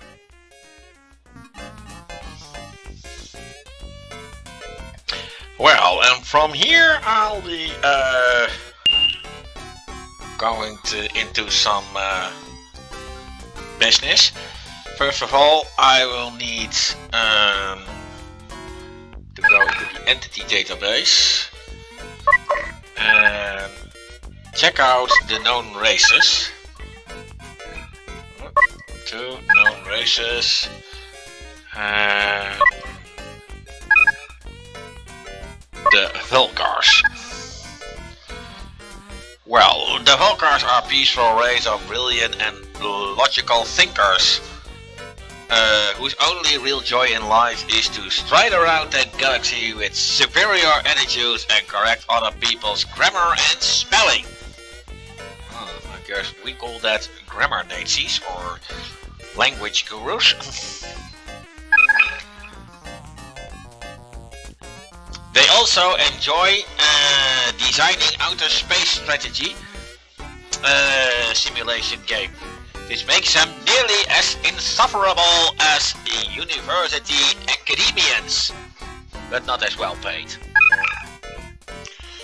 Considering their placid and studious lifestyle, it's interesting to note that the Vulcars have developed an extremely practical martial arts technique called the Vulcar Nerf Pinch, which is of course a very clear slap in your face for the Vulcan neck pinch from Star Trek.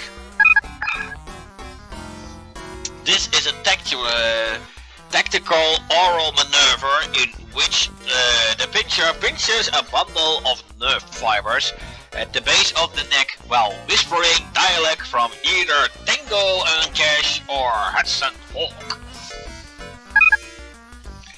This particular combination of stimuli results into a searing flash of pain and then unconsciousness, which can last for several hours. The technique is demonstrated in Hollow Joint Program 555-1212.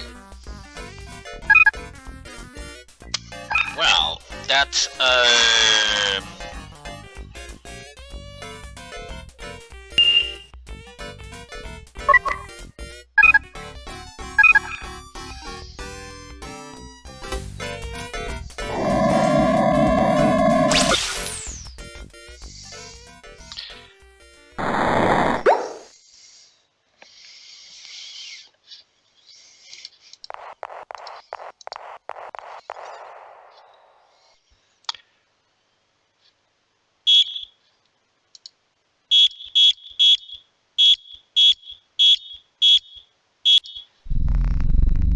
enjoy the show.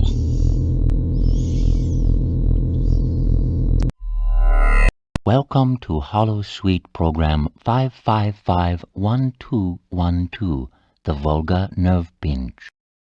Despite our reputation for being pacifist, We Vulgars have developed an extremely practical martial arts technique used mainly for defensive purposes.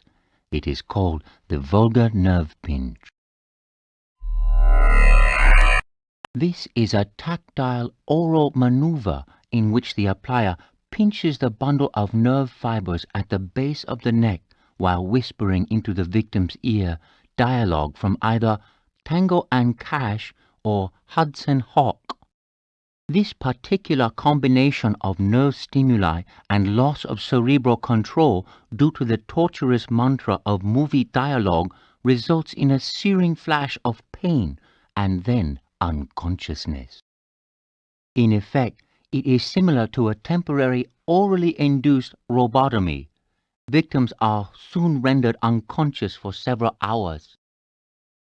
When they awaken, they will remember nothing of how they came to be unconscious, if they are extremely lucky. I shall demonstrate on my most eager volunteer. You will please to pay attention. Address the subject in this manner. Please to notice the location of my hand as I begin the narcotic chant of cinematic morphine. He mutters something thankfully unintelligible into the ear of the volunteer. Oh, thank you, sir. Maybe you can fix me up with your sister. I have told her what we're gonna have margaritas together. Oh, the two of us get we have fun. Oh, get a hubba going in the wee. And I just like that. So, as you can see, it is very effective. If you can apply a proper grip to the neck, it will disable 9 out of 10 neck-bearing species. This completes our program. Thank you very much.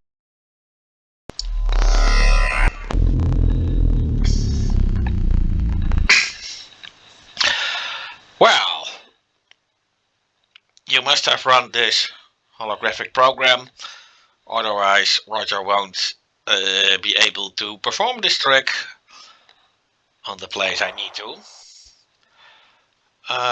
Let's go to the bridge.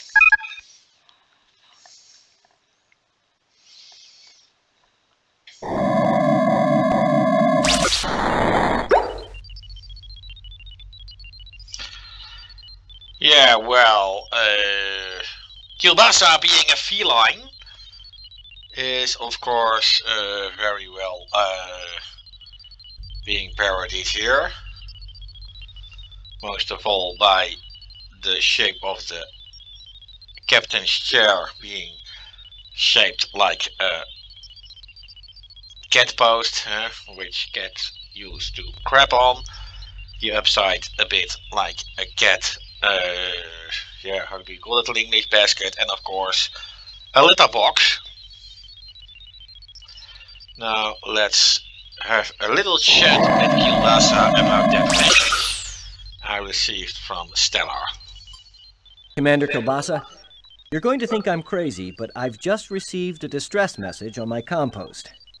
And it was from Stellar. Wilco, have you been whiffing cleaning fluid again? I'm absolutely as sane as I've ever been. She's being held on Delta Berksuan by Sharpay. Wilco, do you realize how irrational that sounds? We buried Stellar. You were there. Maybe you need a rest. Take a couple of hours off. Sir. Wilco, we have our orders from Starcon and we'll be carrying them out. Drop it, Janitor. Leave the bridge now, Wilco. I've made my decision. Well, it's pretty clear that we're gonna have to break the rules once again. But then again, that's something I'm pretty good at, huh? At least my character now is. Let's see. Let's first go to 8 rear.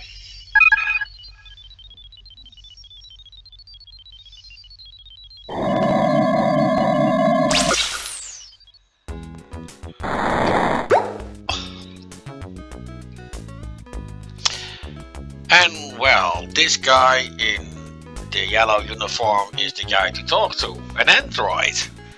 And a very clear parody to Lieutenant Commander Data from Star Trek The Next Generation. Hello, Roger. Please join me in consuming something. Thanks, Sydney. You seem uptight. Say what? Upright? What are you talking about, Sydney? Uptight was the word. Perhaps that is too archaic a reference for you. It would have been more effective to say that you seem concerned. Oh, yeah. I do have a thing or two, well, at least something on my mind. I am sorry to hear this. I hope your concerns are soon alleviated. Thanks, Sid. I do have to come up with some solutions. Sydney, I have a favor I'd like to ask of you. Flame away, Roger. You know I'd give you my right appendage if you needed it. Funny you should say that, Sydney. I kind of have this situation where that very item could come in handy. Really? Well, I was merely saying that metaphorically. You really are a great friend, Sydney. That'll come in real handy. I can't thank you enough, Sydney. Well, if you really are seriously in need of it, I suppose I could lend it to you. You will get it right back to me, won't you, Roger? Oh, yeah. You bet your nut flanges, Sydney.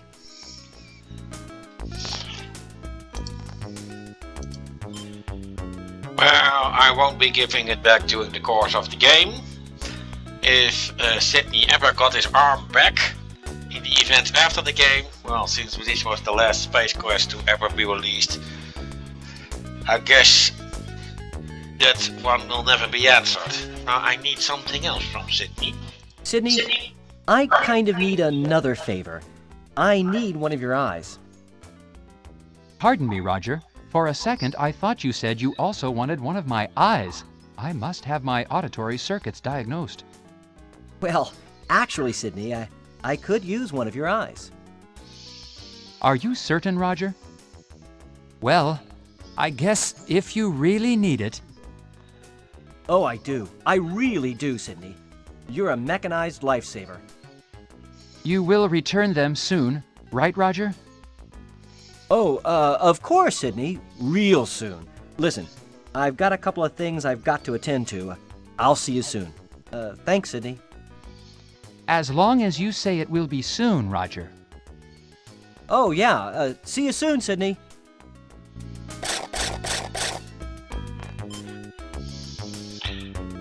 Well, that is all here, at least for now.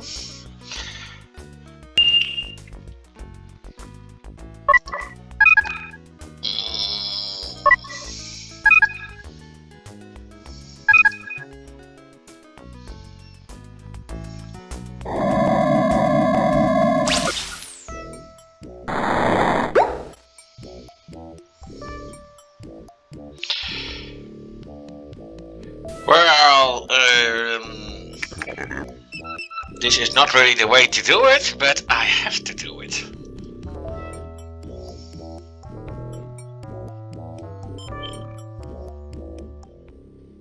Ooh, boy, I got you with my fingers in your Kurt Russell. Now you can't get away. I got you now that you've got a hard to believe this is a real job.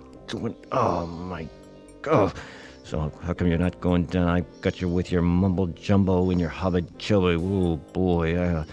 If I only could, I would. Jeez, why don't you step outside, pal? I got you with this and that. I think I broke a fingernail here.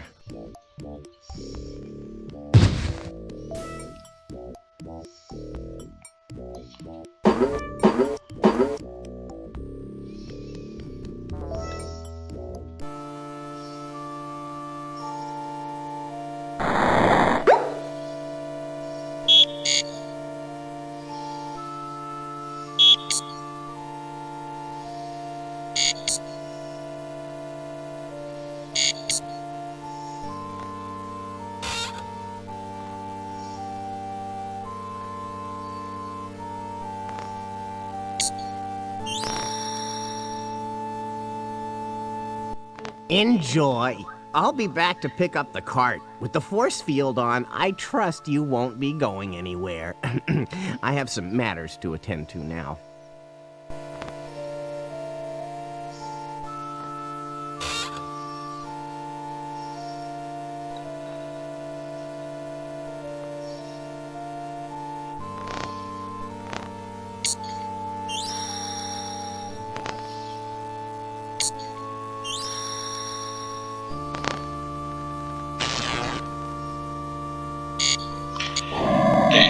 Missed the food, but that will come later. Nice text. Kill Kibasa. I guess he's really popular. Gravity sucks. Sector 6 rules. Sarek lies. Major Thomas here are clear reference to David Bowie, who was by the way still alive when this game was first published. I knew that the security guy would be back and return the tray to me. Enjoy. I'll be back to pick up the cart. Yeah, we already know that. Let's pick up all the food.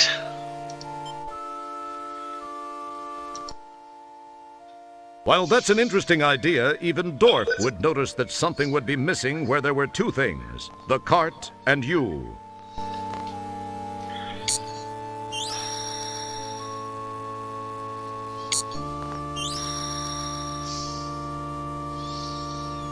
Now let's get something to work here. Now this is really irritating, as this has to be done in a specific order, or otherwise it simply won't work, which is actually annoying, as that could really get you. Now it has some cool ears. The rack of a rat adds a nice touch. An interesting idea. Something's starting to take shape. What are you up to, Roger? Nothing happens. See, most games would just give you a generic response when you try something useless like that. But we've custom-tailored this response exactly for you. Well, that's pretty cheap excuse, as that really makes that a lot of things would not really make sense at all. A touchment of that adds something more to your work in progress. How creative. Well, and let's just put it As cool as it would be to interface these two items, that's an... I guess something more needs to be done. That's a nice touch. And with that... Yeah. Now all I have to do is wait until that guard comes back.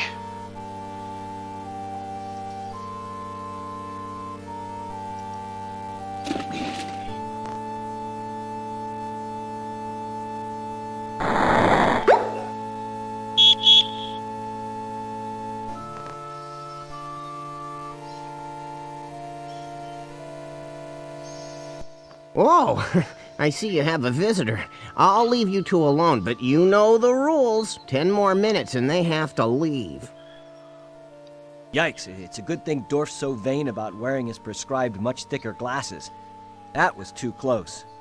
I nearly dampened an undergarment.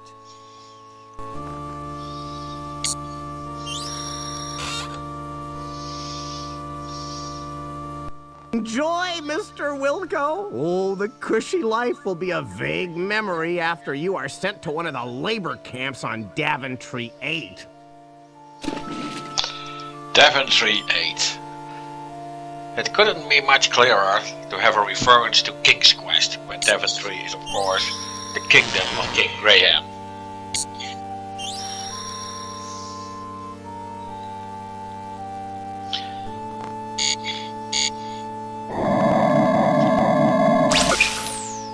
Nice work. Sometimes you actually surprise me. Well...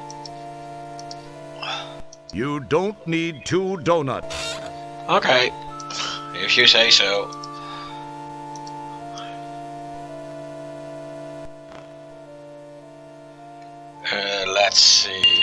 Ship transport.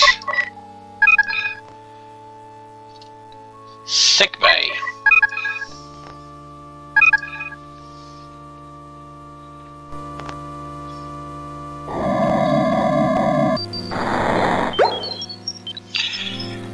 Now this can be pretty sucky, as the Pathfinder will stuck up when this doctor makes a wrong move blocking my path. I guess it worked this time.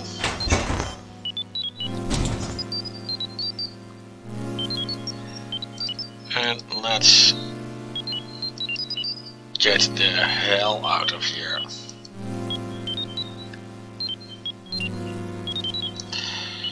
Well, let's... Good thinking. And let's get things too. You pinch it.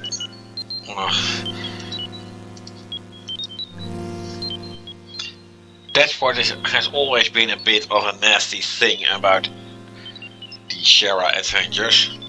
You can click yourself. There are more adventure games like that. Unfortunately, the same can be done in the Kyrandia series, for example. The LucasArts games unfortunately not have that issue. Of course, that is not what Shara wanted to hear me say while I was playing one of their games. But they will find out that I don't care. Anyway, let's try it again at the shuttle bay.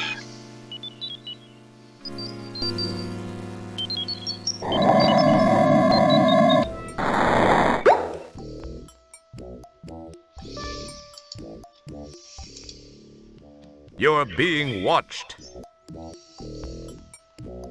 You're Oh, am I? Will it work this way? You're being watched.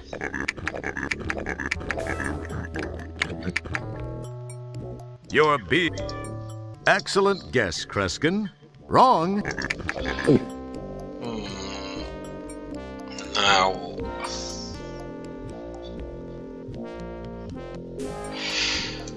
I need to figure out what I can do. As I didn't have this message the other time. I don't have it this time either. I really don't know why it worked this time.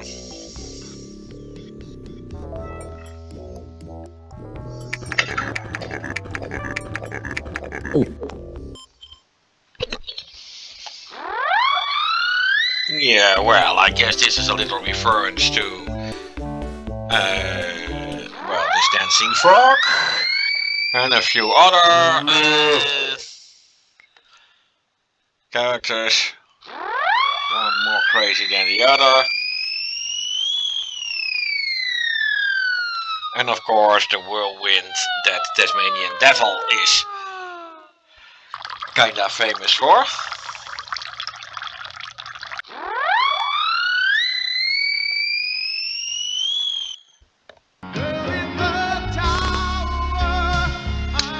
A nice Elton John parody, and the song you hear is from King's Quest 6, Girl in the Tower. Anyway, that guy is now unconscious, so when I do the Volker nerve pinch now, he can't throw me in the bridge anymore. Ooh, boy, I got you with my fingers in your Yeah, I don't have to hear that one again. Smooth move. You've got his keyring.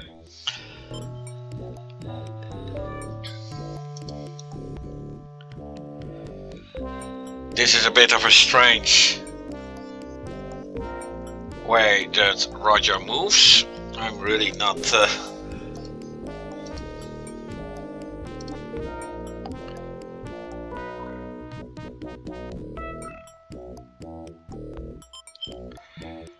sure if they actually placed him right.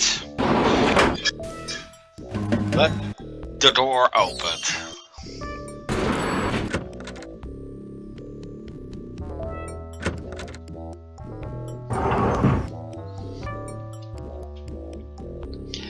Well, now the big question is, of course, the key that I just stole. Which ship is it for?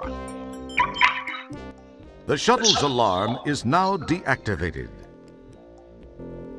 Very good. And now to enter the ship. Oh, that works. Some other playthroughs of mine, I had a lot of nasty fucking messages. Well, this information is useful at a later stage of the game, but it won't hurt to make a full notice of it and to even write it down. It feels slightly gritty. You suppress an urge to dust it. Righto. Well, let's sit in the cockpit. Power.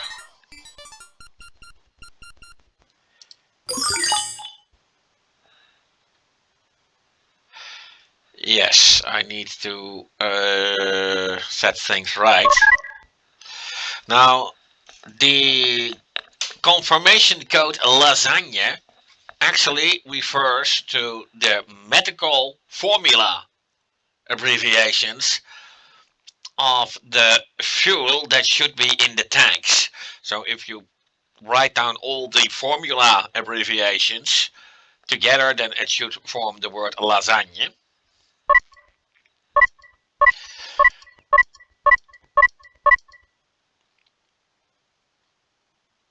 Latinum La, sulfur S, so then you already have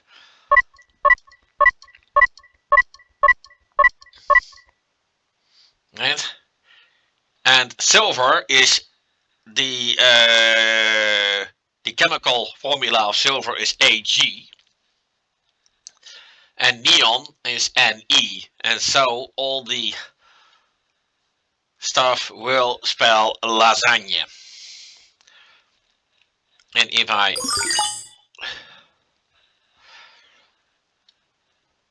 now let's see. Oh, wait a minute. I should.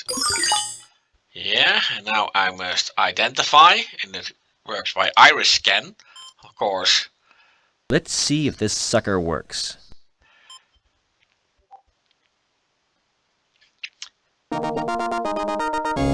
Sydney might be an android, but he is an official StarCon officer.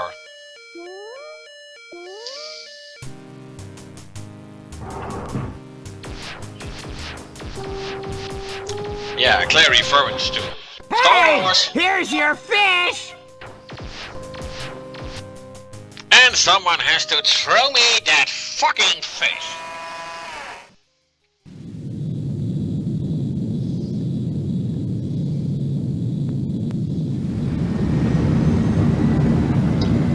Yeah, the nice 3D effects on my ship.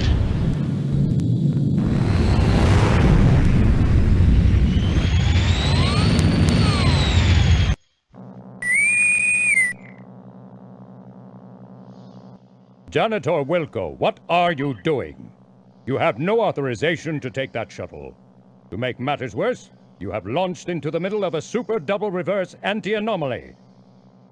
You will turn that ship around immediately and head back to the shuttle bay. Do you understand, Wilco? Bite me, Commander. What was that last transmission, Wilco? We're having a little problem with the signal, sir. I mean, with all due respect, sir, I did plead with you not to leave Stellar behind. Sir, I sense that something's just not right with that community. I don't believe Stellar is dead, and I just can't leave her there. I'm going to do this, sir, regardless of the consequences. Stellar saved my life not once, but twice. I owe her. Well, that was her own stupid mistake. I demand that you return at once, Wilco. If you do so and surrender now, your record will be taken into consideration during your disciplinary hearing. Oh, that'll help you loads. I'm sorry, sir, but I just can't. I have to do this. Wilco, you fool!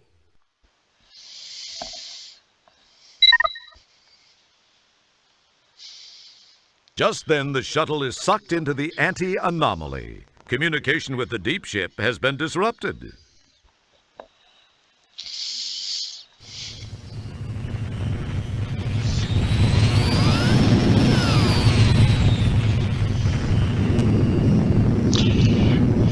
Well, and from this point on, I am pretty much on my own, but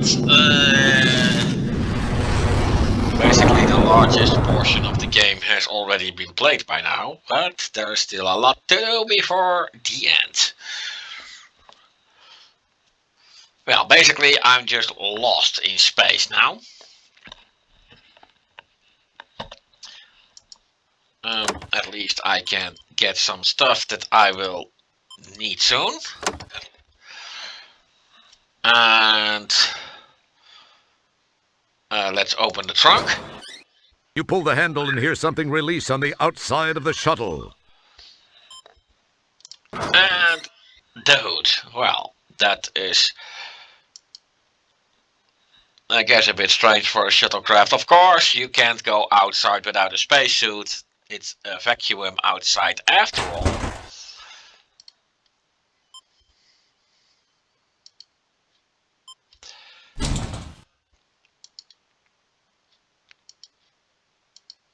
That's Now, it is a very annoying every time you leave the ship and when you come back, Roger will put the spacesuit back in the closet again, only to have you go to this entire routine again when you need to go outside for whatever reason.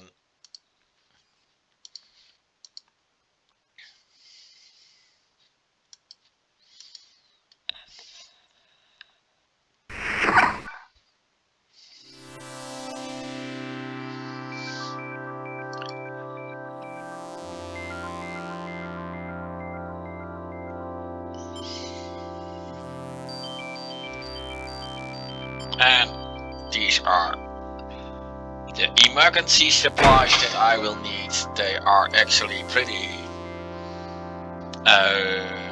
primitive. The kind of cables that you normally use in a car. And only a cardboard saying help.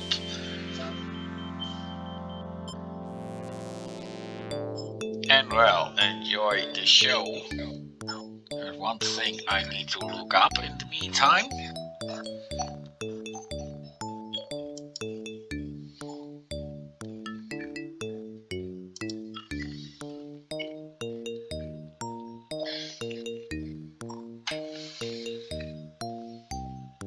Yeah, I think I got it. As there is a certain way in which the cables have to be placed.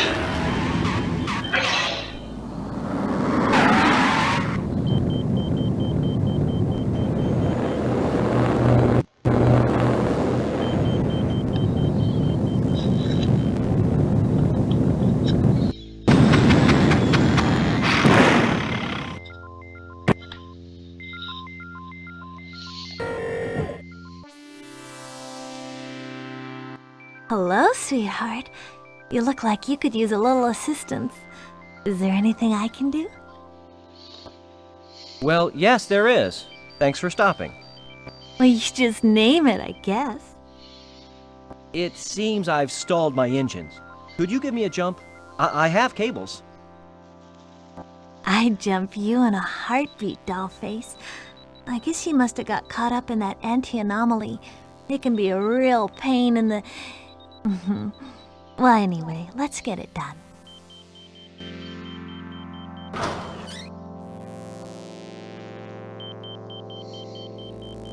Well, here's your end of the cables. I'll let you know when I'm all hooked up.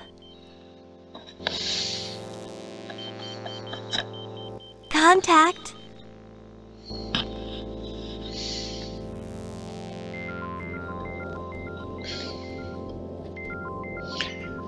Yeah, well, let's check it one more time. The red one here and the blue one. Yeah. Here. Okay, Manuel. We're all hooked up. Give it a try.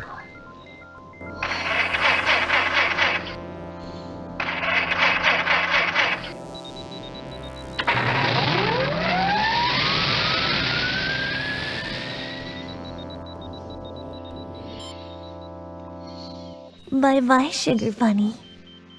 I gotta be running along. Hey, thanks for stopping to help me. See ya.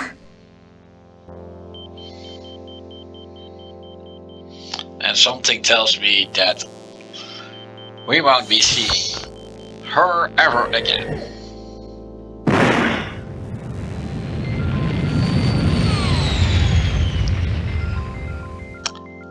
Now, before I go back into the ship, here is that fucking fish.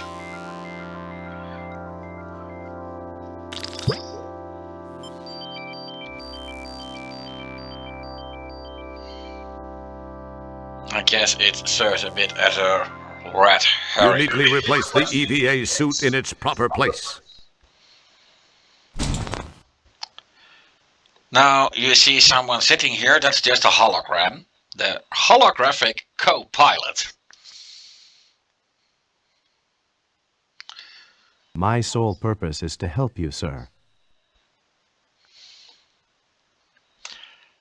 Well,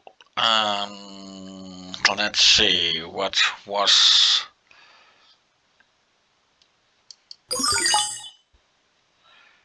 Initiation field...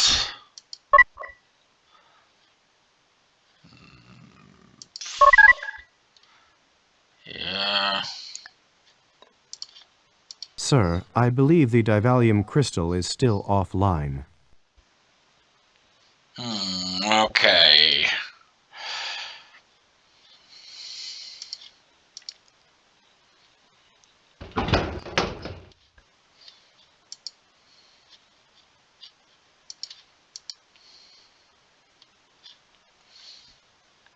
This button opens.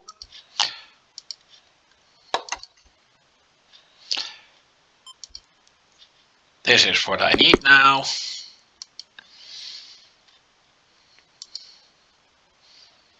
And to use glue on that You thing. pour glue all over the crystal. And then of course I have to do this in a specific order feels or it nice. won't work.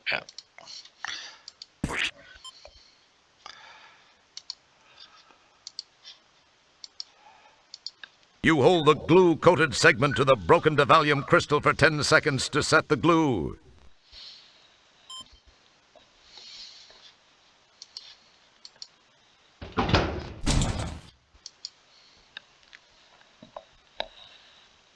Good work, sir. I believe I can now follow the ion trail of Deep Ship 86 back to Delta Berxalon 5.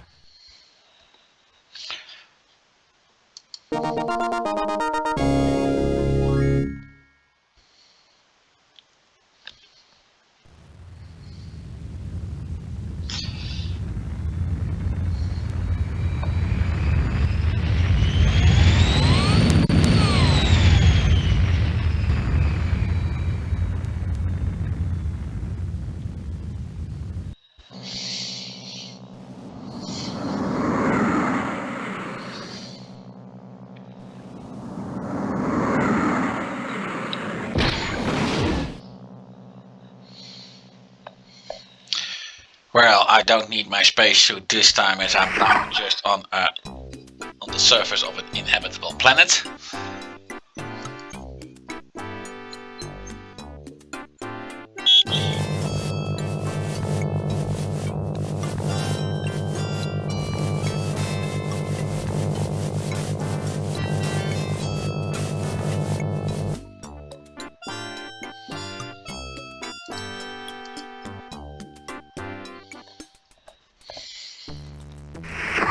Wow, a mad scientist working on a planet called Delta Berxalon. You wonder what he's doing here? Designing women, perhaps? Sorry? Well, I can just speak to him, and oddly enough, that will just cause Hello, him to Doctor. go away. Janitor Wilco? What in blazes are you doing here? Well, Doc, I got a distress call. So why are you here? Because I know it originated here. In fact, it was from Stellar Santiago. You're out of your mind, Wilco. Now go away and leave me alone. I've got important work to do. Goodbye. I know something's up here, Doc, and I'm gonna get to the bottom of it. You'll be sorry, pal. Yes, whatever you say, Wilco. Just get out of my face.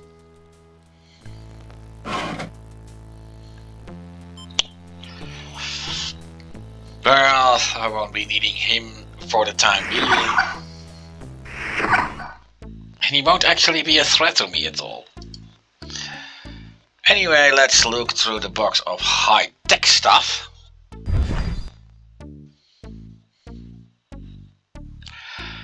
And all I need from here is... You take possession of the Callahan Muddy.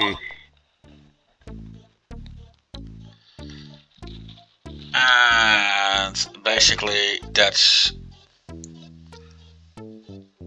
all I need for now.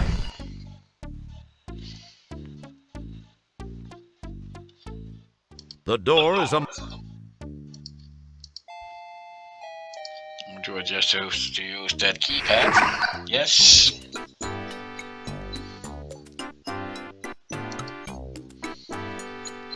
Of course. I could be a bit of a clown and try to see what happens if I go to the corners.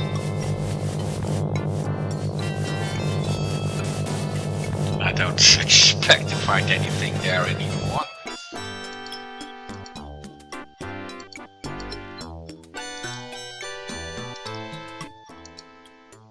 You're far too much of a wuss to pry open the portal doors. Can't go to the other side You either, I and guess. what are...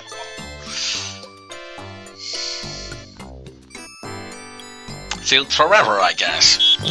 Well, I didn't need to be there anyway. It's always nice to try to break a game to see if the game creators actually took everything a player could try in mind. After all, being a game designer myself, an amateur but still a game designer,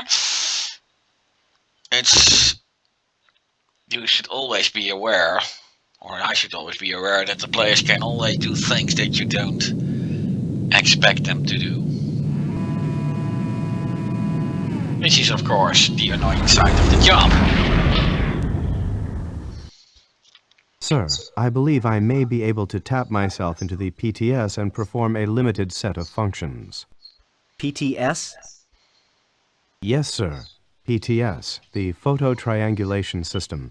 It was installed as a crude backup navigational device to the modern navigational computer system. It's what you see before you mount it in the middle view screen. Well, all I can do is It make wouldn't the be pictures. prudent to do that at this juncture. Oh, wait a minute, I should first turn it on. And press that button twice.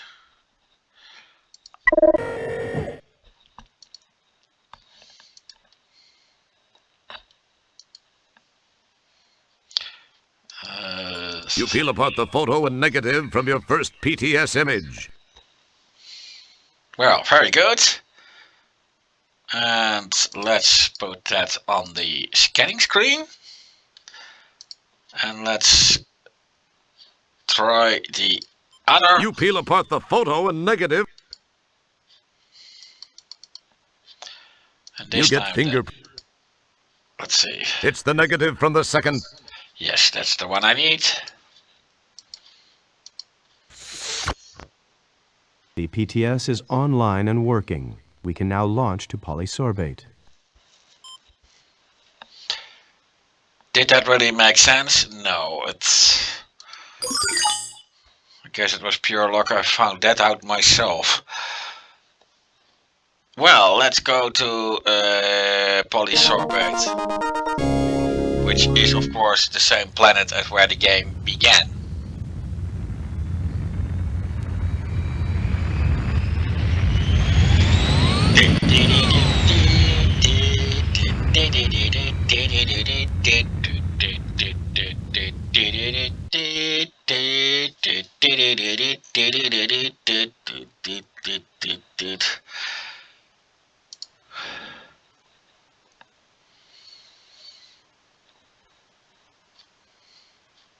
The shuttle field.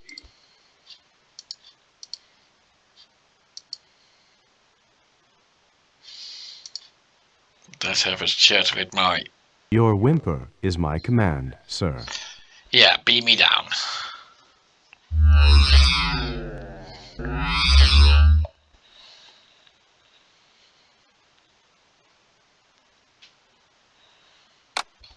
Manual tosses you a transport signaler. You can only use this from the place I beam you to.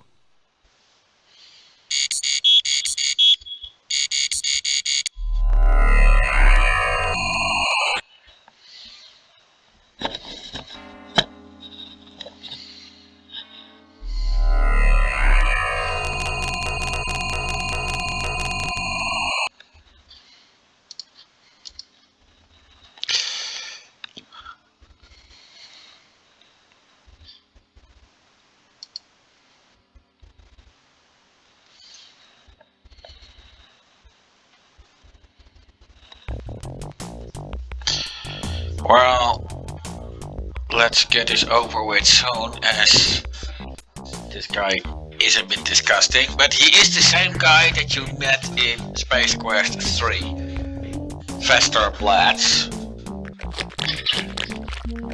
Hello there, Mr. Blatz. I think I have something you might be interested in. Think so, hey? Oh, I really think you'll find it interesting. Ooh! Why, I'd love to take that off your hands. Of course, you realize that it's illegal to sell those, but I could trade you for something.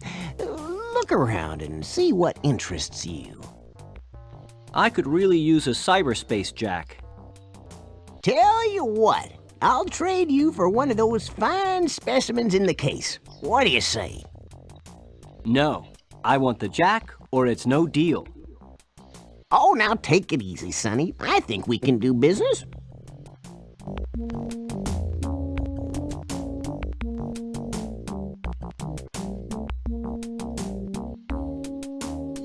I'm glad you see it my way.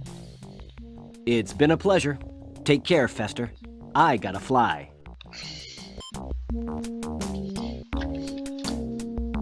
And that's all I need from Fester. Of course, I can only use the transmitter from the place I was beamed down to, so... Of course, I haven't tried this, but I do have, of course, a hotel room.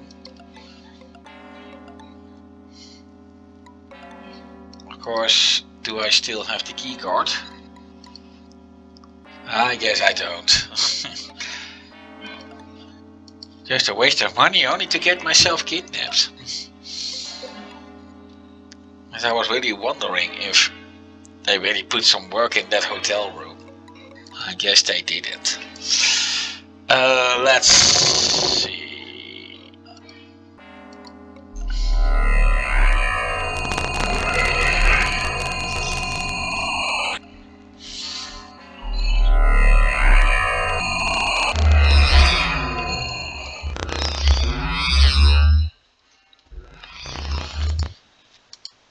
And now to get back to... I am here to serve you, sir. Well, let's go back to Delta Berg Salon 5.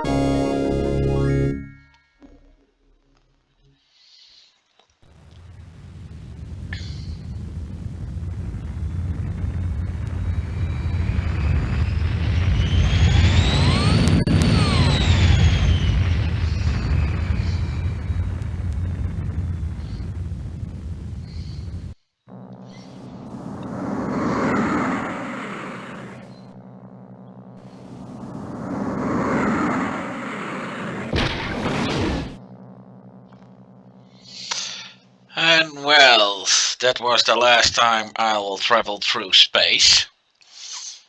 But it is not the last time that I'll be using this shuttlecraft. Anyway, let's go to Lab A. Well, don't worry about that doctor wandering the place. Like I said it before, he won't be a threat to me. I just need to leave him alone. And as long as I leave him alone, he will ignore me.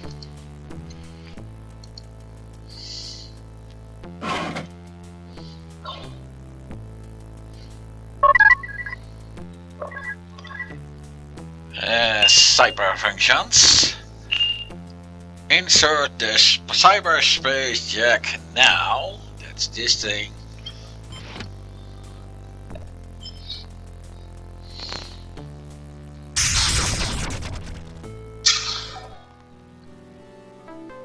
And we have gone into cyberspace.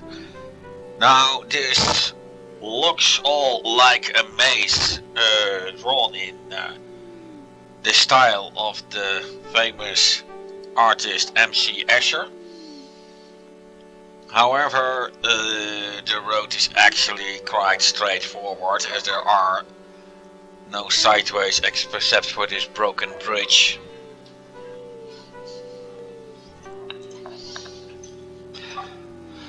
Of course, it was discussed before with Stellar that that file of that Nigel Rancid guy, it was locked, so I had to go into cyberspace in order to retrieve that file anyway.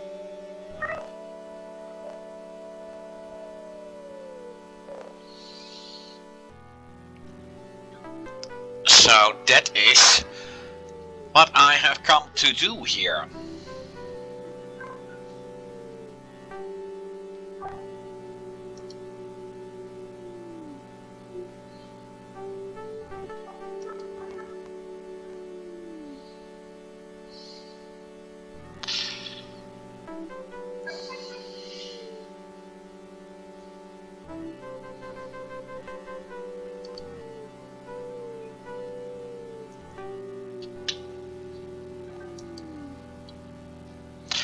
Of course, in a virtual space, nothing makes sense.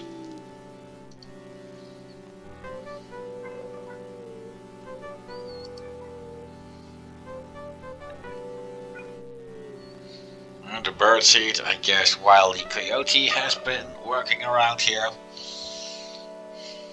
Meep meep.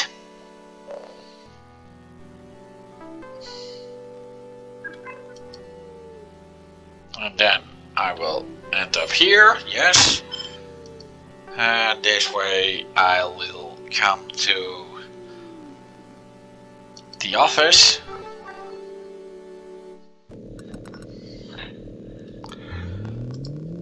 This is a screwdriver. It's not something you can see that well, but it definitely is one, and a blank. Bet you can't fit that thing in your pants. Opens. Yes, I was wrong. It does fit. There must be plenty of spare room in there. And now let's enter the office, and well, will that be a bit of nostalgia? Even with the old jingle. Well, let's take a number.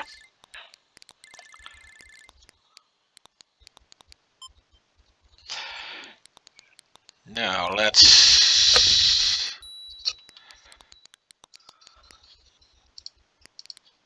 Next.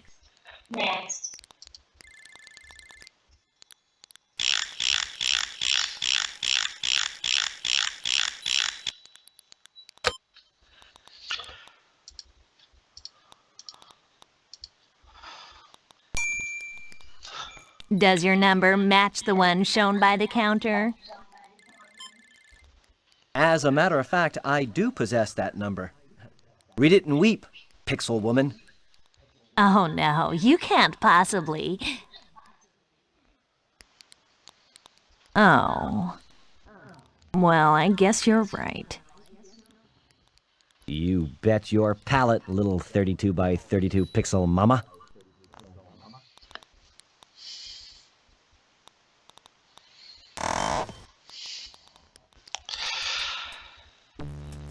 Well, this is a bit of an annoying part. This is just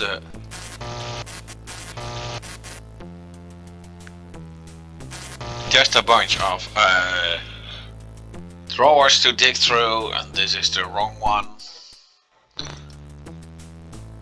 I just have to get in here. And of course it is Rancid. Nigel Rancid, sorted by surname, so I have to go for the R.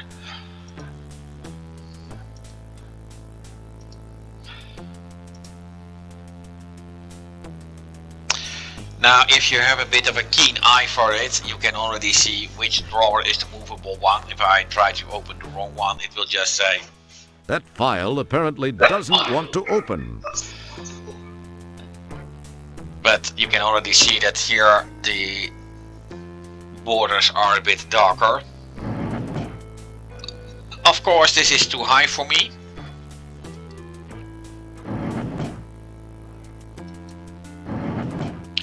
So let's open a stairway.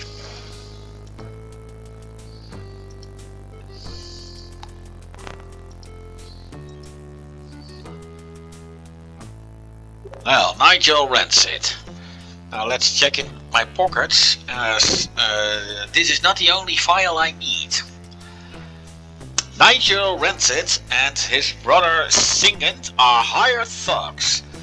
Most rancidly, the Rancid brothers have been employed by Dr. Hayden Bellew and Sharpay of the Golden Lightyear Retirement Community on Delta Burke Salon 5. Cross-reference: Bellew, Sharpay, and Santiago. Santiago is the surname of Stellar, remember?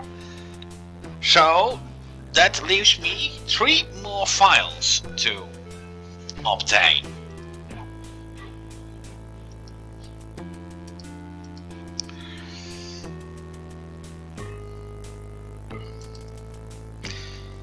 Sharpay, Bellew, and Stellar Santiago.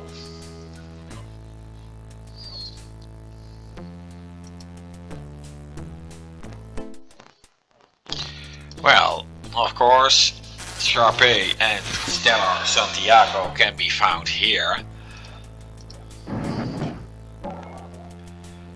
Let's see, yes, Stellar Santiago, and let's check her file to see if there is anything interesting in there.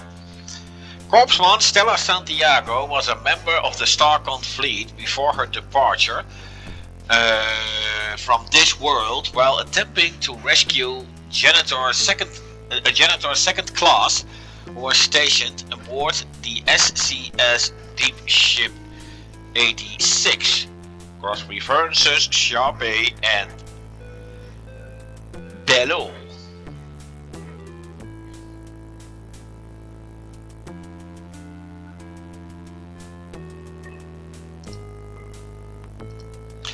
Of course, then there's also the file for Sharpay.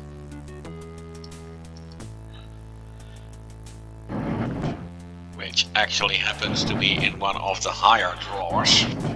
That file apparently doesn't want to open.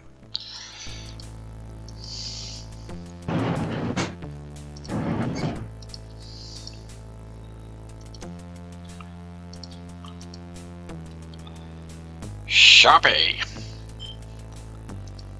And let's check her file, shall we? A philanthropist. A philanthropist of the first order. This benefactress of many good causes is known throughout the universe simply as Sharpay. Sharpay's most recent project has been the Golden Lightyear Retirement Community on Delta Burke Salon 5, where she hopes to spend her declining years. Always thinking of others, this grand lady will leave a legacy of charitable works behind when she goes. Cross-reference Bello and Santiago. Well, Santiago, we already have that file, so now for the Bello file.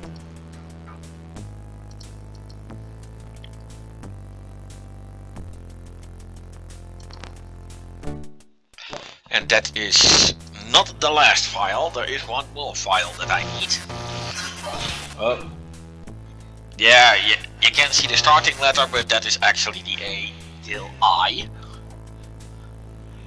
And of course, we are talking about Bello. Let's see. Yes, here it is. Let's check it out. Dr. Hayden Bello. Dr. Hayden Bello is the Chief Medical Administrator of the Golden Light Years Retirement Community. He has gained much notoriety over his controversial efforts to mitigate the effects of, some say, altogether eliminate aging. Cross-reference, Sharpe, Santiago, another cross-reference project in mortality. Now, that is interesting, isn't it? Now, if I'm correct, I have to look this up under the P of project.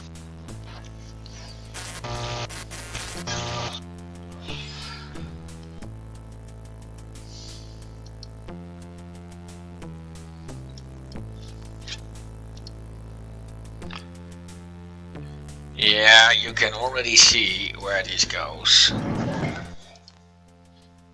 Crud. I can't seem to reach it from here. Well, that's not really a problem.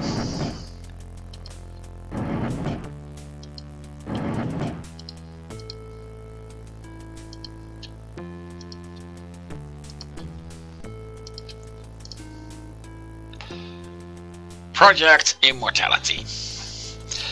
And pockets. Let's read it. Project Immortality, the holy grail of narcissists everywhere. Project Immortality is the cold hard scientific name applied to the cold hard science that is the fountain of youth of our times. Project Immortality is funded by Sharpe and overseen by controversial Dr. Hayden Bello. It promises humankind the hope of the ages, eternal life. Sure makes marriage a scary proposition though, doesn't it? Cross-reference endgame. Well, that endgame is not an existing file as far as I found out.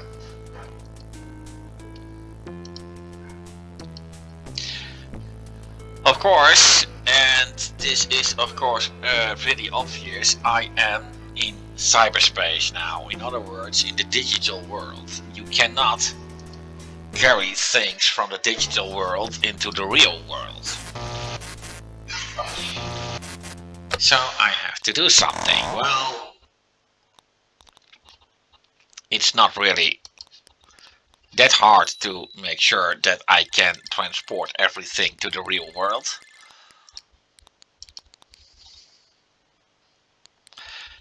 As you can just print files. The cyber printer accepts your cyber file gratefully and begins to print. The question is, what exactly is the output of a cyber printer?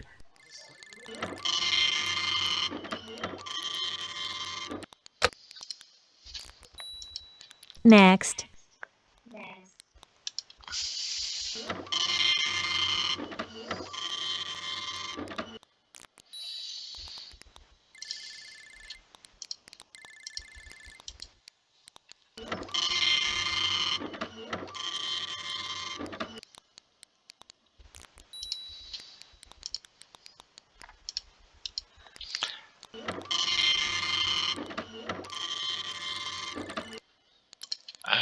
Is that all of them? No, the Sharpay file is still required. Well, what do you know? Maybe there is something to this superhero reputation thing after all. And after that episode with the egg beater, I thought you'd never impress me again.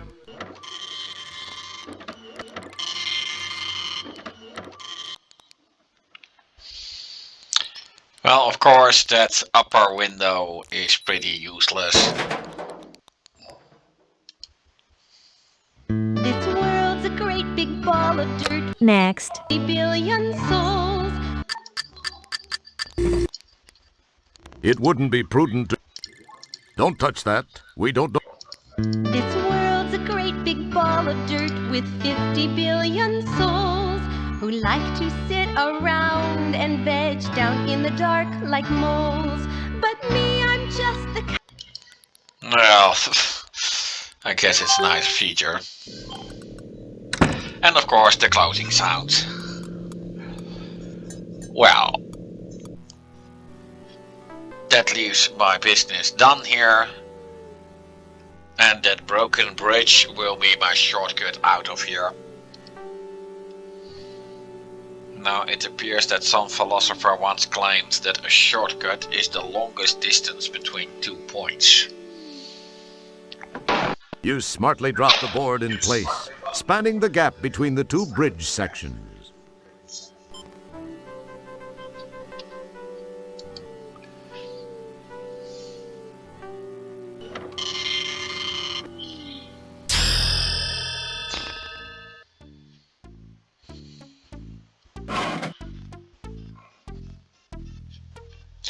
And well, here my printed documents are. And let's show them to Dr. Bellow. Well, Dr. Bellows, I think you've got some explaining to do. You're out of your mind, Wilco. So, what do you have to say for yourself now, Doctor? Confronted with the facts found in the files you located, he freaks and spills all. Oh, my... Eloquently stated. I didn't think this all the way through until I'd crossed my own personal ethical line. I was already... It had already gone too far. The experiments alone... I thought I could do just this one thing and still live with myself. Love can move a person to do some strange things, Wilco. She knew how I felt and used it to her advantage.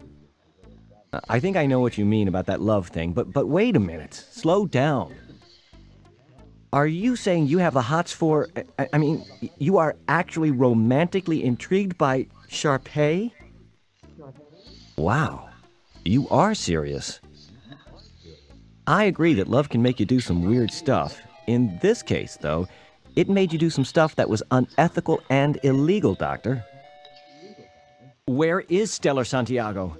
I know she was alive, that her death was faked. What have you done with her? Great Caesar's ghost. The woman, she's still alive, but I'm afraid not much time remains. She is?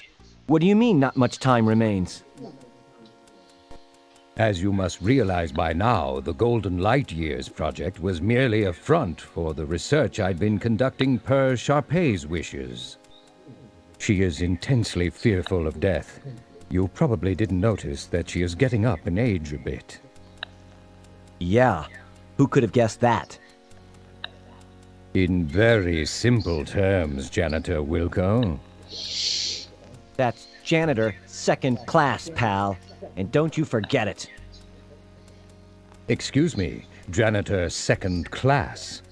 As I was saying, Sharpay feared dying, enough to take the lives of others to save her own. She knew I loved her. I remember the day I met her. It was at the funeral of... Oh, I believe it was her 4th husband, and I remember never having seen her look so radiant. I fell for her, hard, and she knew it. You should have seen her in black. I'll pass, thanks. Just tell me about Stellar. Okay. The bottom line is that I have developed a way to extend Sharpay's life by transferring her mental essence into the body of another. It was to be you until your friend Stellar Santiago got in the way. We thought no one would miss you. Go figure. What I have done is to employ nanotechnology to take over the designated host body, as is happening with your friend as we speak. Stellar's body is being taken over by Sharpay? Jeez, I don't understand. Is there anything we could do to stop it? I've never really thought of it that way. Well, think about it now. We have to save Stellar. You can't let her die. You can redeem yourself at least to some degree, Doc. As much as it pains me to admit it, you're right, Roger. You're right. Okay, I think I may have a plan. We can save her.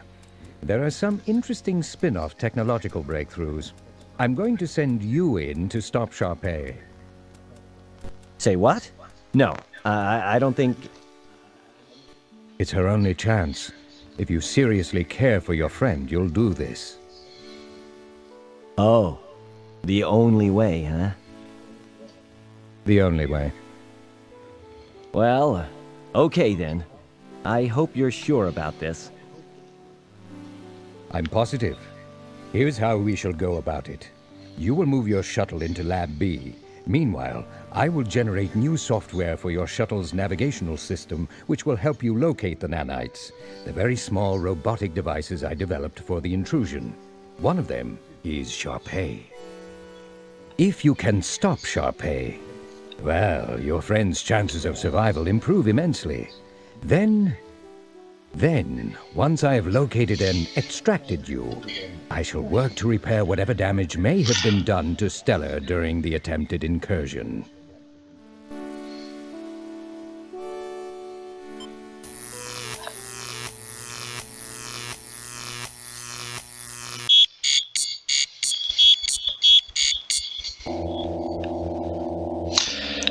I guess it's getting clear now why the title of this episode is The Spinal Frontier. The shuttle is nicely miniaturized by the beam deal. Hopefully, it is reversible. Perhaps you should have asked about that. There are some things you can't afford to have smaller.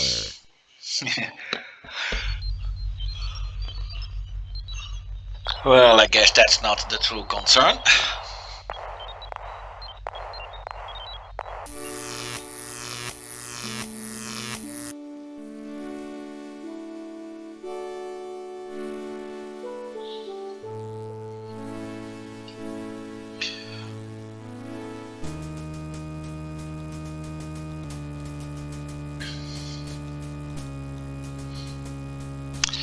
As the rest of the game will take place inside Stellar's body. And of course, a spine is of course the backbone. Well, I won't get in there, but I guess it still makes a nice fun.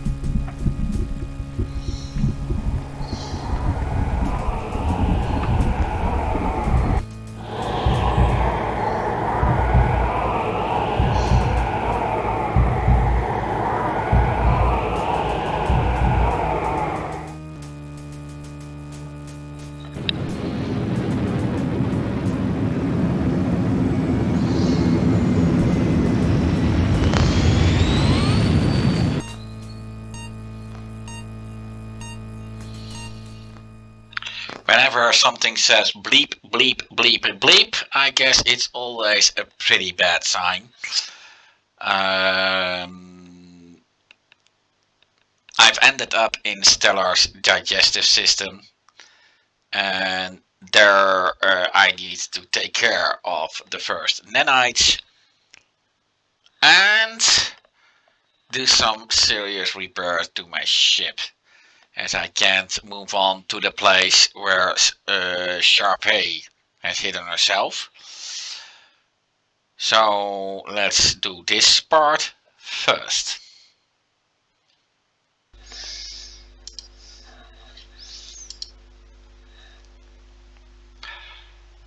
Well, let's get to action.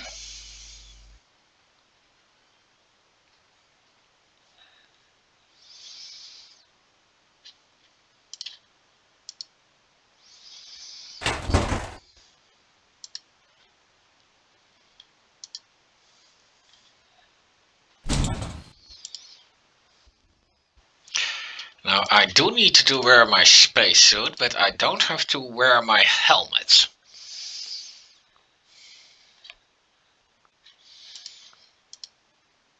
If I actually put it on, the game will even protest when I try to leave the ship.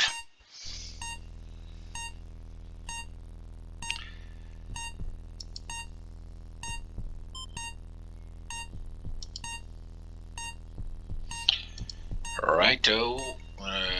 Yeah, there were something on the front side. Well, nothing I can do about that bleep bleep bleep right now. Let's just go down here.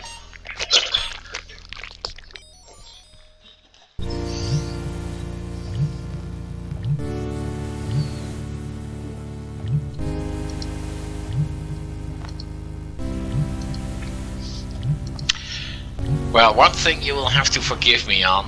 My native language is Dutch. And English is my second language, but I do not know all the organ names in the English language. So I will basically try to refrain from mentioning those.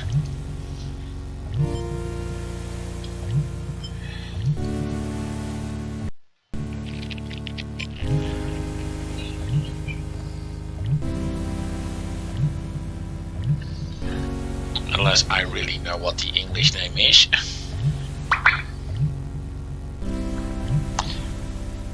Well. You acquire a candy.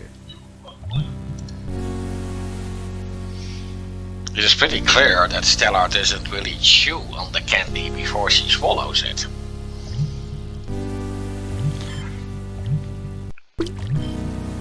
Of course, this is interesting. The way I should the go. acid rises, but just not quite high enough to submerge those nanites. Yes, and getting close to those nanites is, of course, death.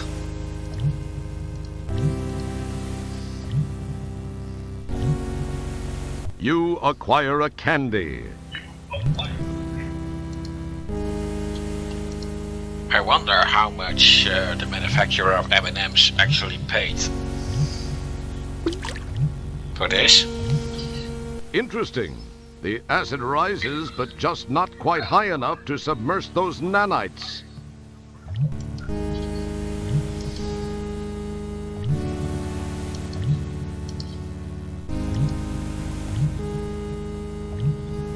You acquire a candy.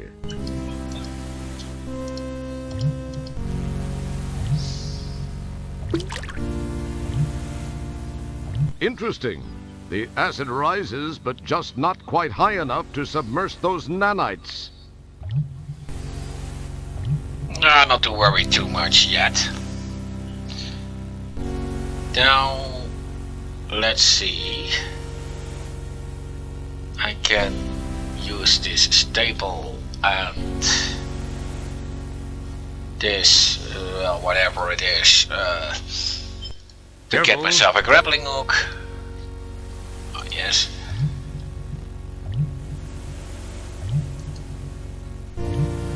Yeah.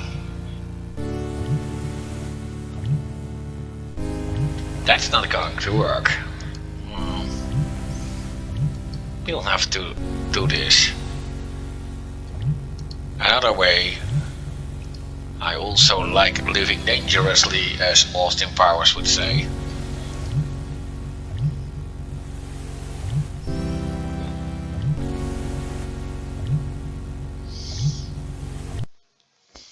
Nice shot. Really? This gotta hurt her. Well, I guess good thing she's unconscious now.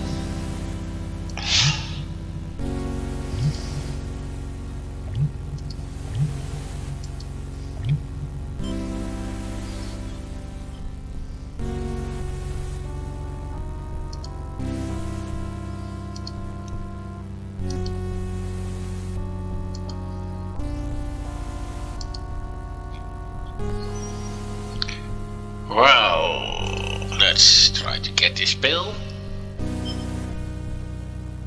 Not gonna work though.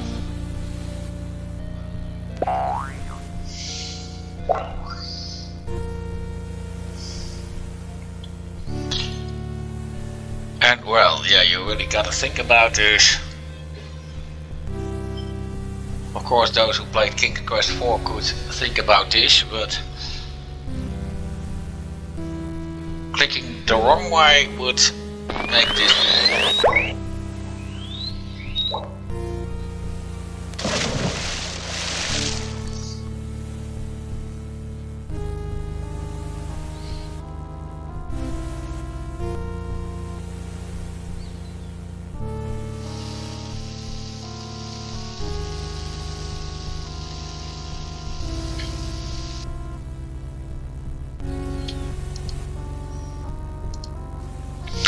Well, that's at least one problem solved.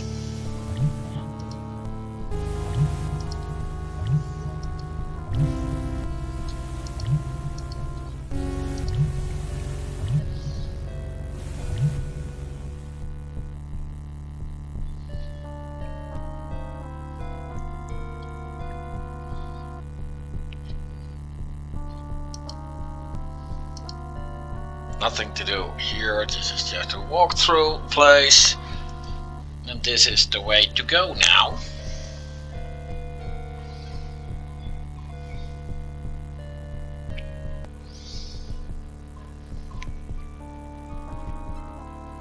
Well, this way leads to the gallbladder.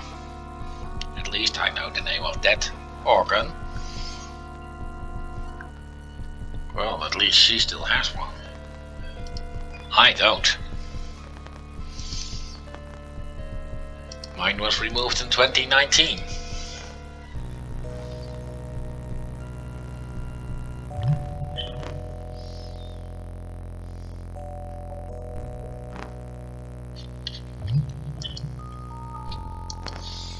This is going to be disgusting. It probably seemed like a good idea to you at one time.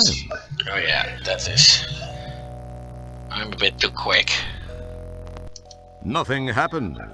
See, most games would just give you a generic response when you try. You cleverly tape the capillaries together. Nothing happened. Nice work! You've hooked up your makeshift hose to the pump.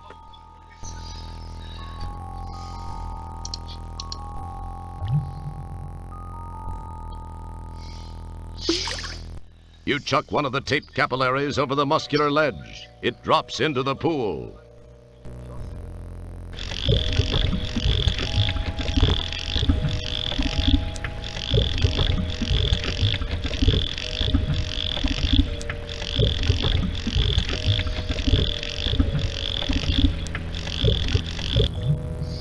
You give the pump a stroke or two, and in the process gather a nice helmet load of bile. I guess congratulations are in order.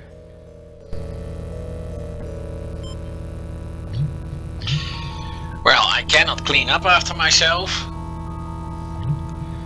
so I just have to move out.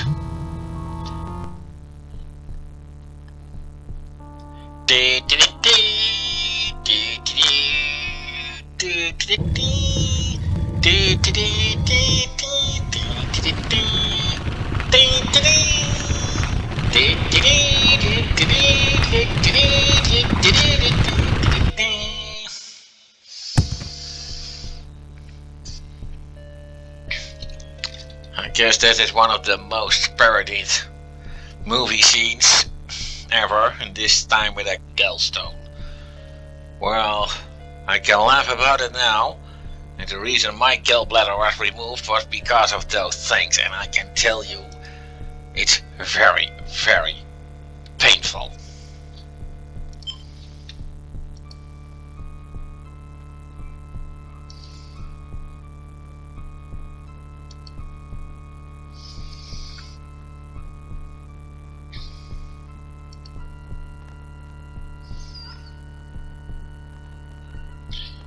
Yeah, whatever this is, I must put this into this, yeah. And the mouth icon can not only be used for talking, but it can also be used for inflating stuff with your mouth.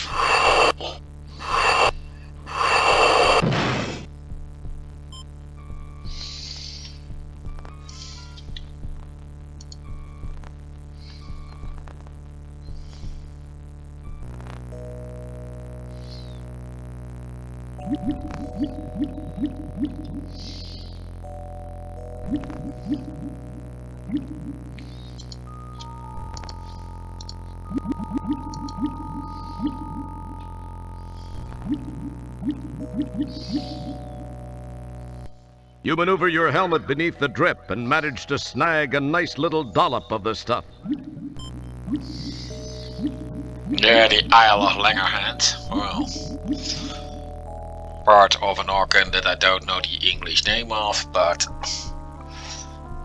the Dutch word would be alvleesklier. Well, I'm pretty much that won't make much sense to you unless you actually know the Dutch language. Anyway, let's just go back.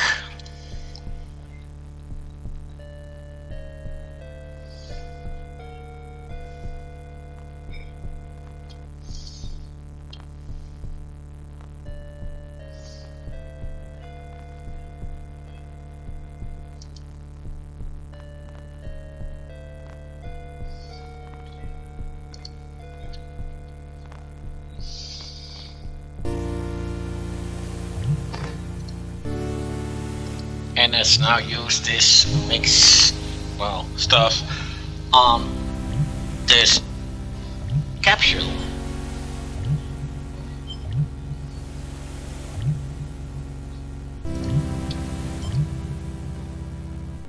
You now own one of those tiny timed release pills.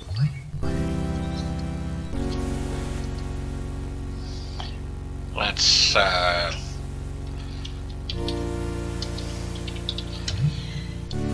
get me another save game. Yeah, I have a reason for using a new slot.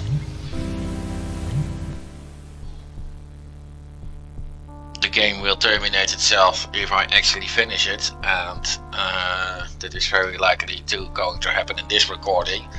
However, those auto terminations will sometimes spook up my recordings. And then it's handy to have an old save game in order to do it again from the last point. Now this is a bit nasty,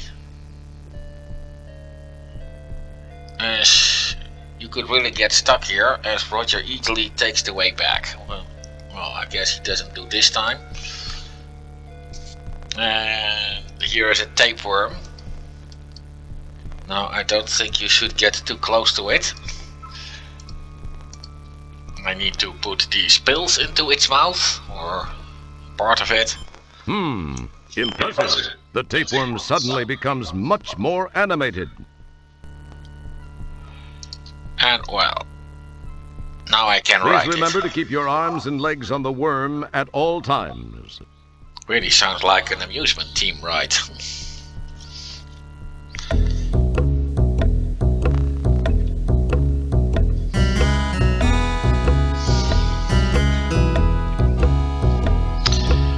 Of course, considering how long the way is in a real human body, I guess that with this particular speed... Now that's a ride you won't take in the Magic Kingdom. Yeah, that this is a ride that is likely going to take forever, but...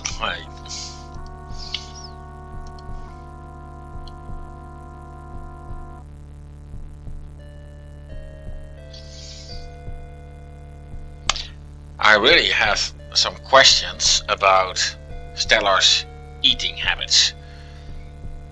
I mean, this I can understand. This is just some tooth filling. You pull away a cracked piece of the filling. Apparently she's a nail biter.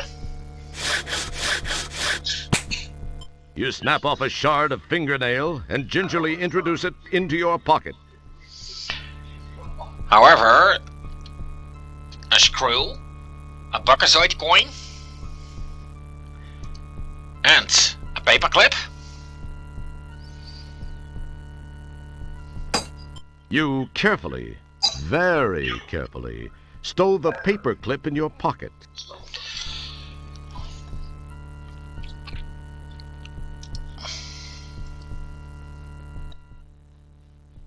No, I think I've already done things above and beyond the call of duty. Hey, a guy has to draw the line somewhere, and gosh darn it, this guy's drawn the line right at the colon. You've never even met her mother. Yeah. Of course, given the place where we are inside her body, you can easily guess where we would end up if I actually walked on from here without Roger stopping me. Of course, given that this should be a game for all ages, that was where the line should have been drawn. Not to mention, I guess that Beatrice would kill Roger if she found out that Roger has been anywhere near that position. Well, that's just... So you like the worm, huh? You like to ride the worm, huh? I let you ride the worm. Yeesh. Well, another boring ride, which will likely take forever to ding.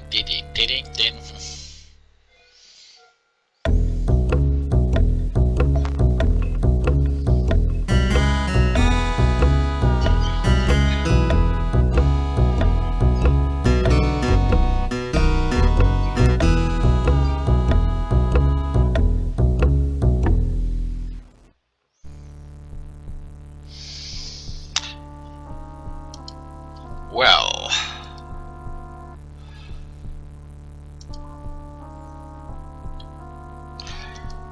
that should be enough in this place.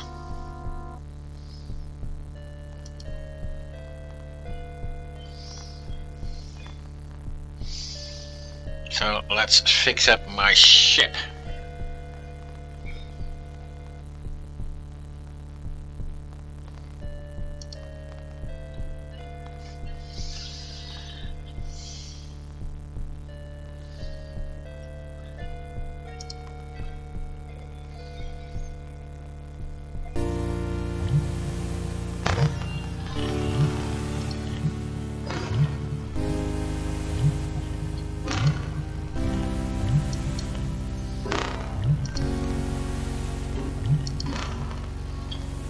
But I think I should have all the stuff for that.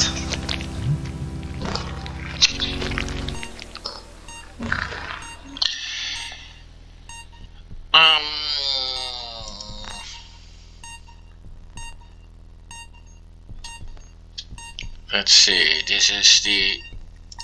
Those are the gallstones. It's a chunk of silk. That is what I need. As I needed to refill the silver. It would appear, although the that is really annoying. Exact precision to put that stuff back. And let's try to... This heat tile looks loose. Whoops. I have to stop doing that. This heat tile. Whoops. This heat. Whoops. There must be some way to re-enter the ship. That is always a bit of a problem. The exact precision. Yes, that is. You neatly replace the EVA suit in its proper place.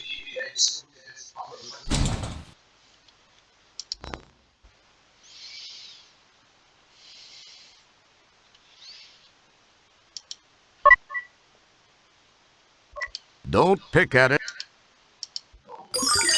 Perhaps I'd get farther if I kept the subroutine disc in its slot. Ah, yes, that was a disc that Dr. Bellow gave me.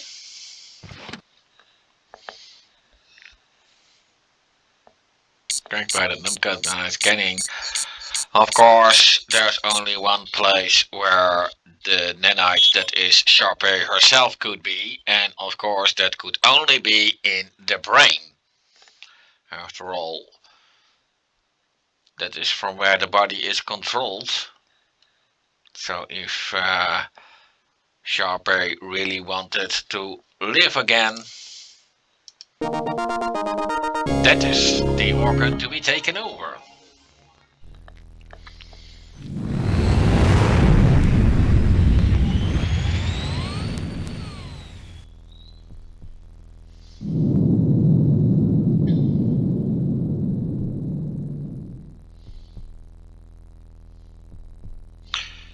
Well, and this should be the last time I fly, or at least that I control the ship myself during the game,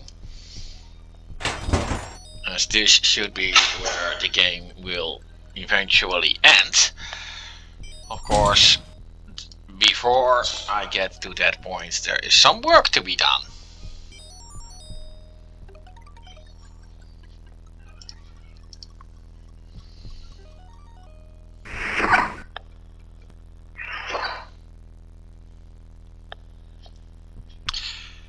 Well, let's get another slot and let's call it brain.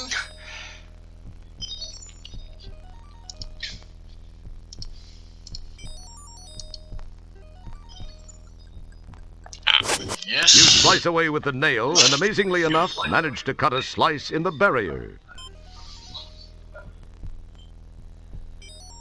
I'm really not sure if I would dare to do that if I was doing this for real. I mean, this is the brain after all. The tiniest damage there. And killing someone would actually be the least. Yikes. How am I supposed to jump across this one?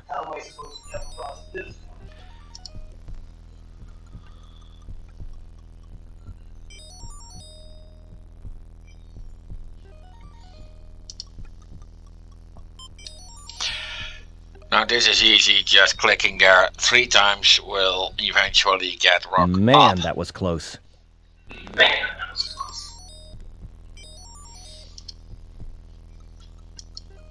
Yes, I need to be in the back there. And this is, well, if you know your fairy tales, this... You chuck a gallstone at one of the robots, causing it to think the other one did it.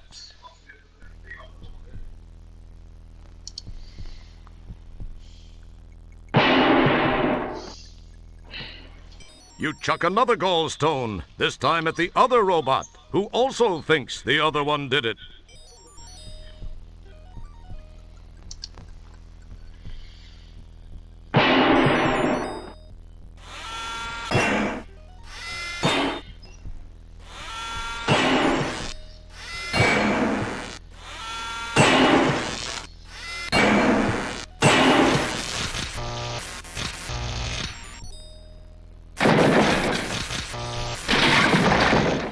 That was quite effective. That was very impressive, Roger. I'll bet that's not something you hear every decade. Yeah, well, if I didn't do this, then those robots would kill me as soon as I would get close to this elevator.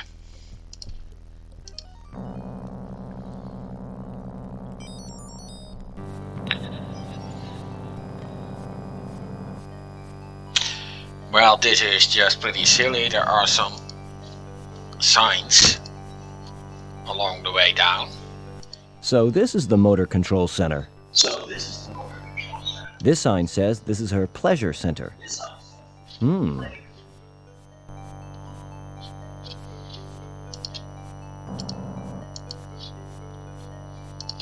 This sign says this is her pleasure center. This sign says that This button.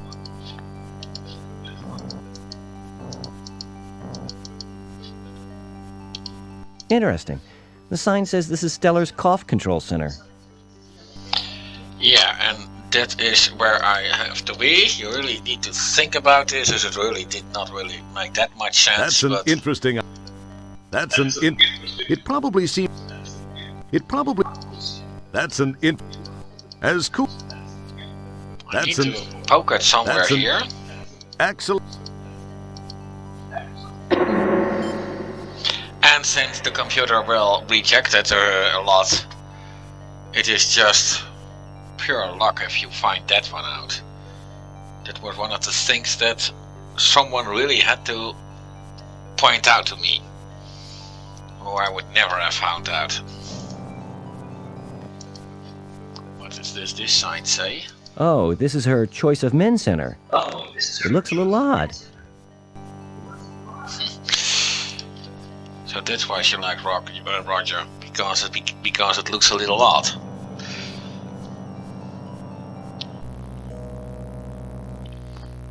Now, if I didn't poke that paperclip at the cough center, then this pile would be blocking the way here. And now that I forced Stella to cough,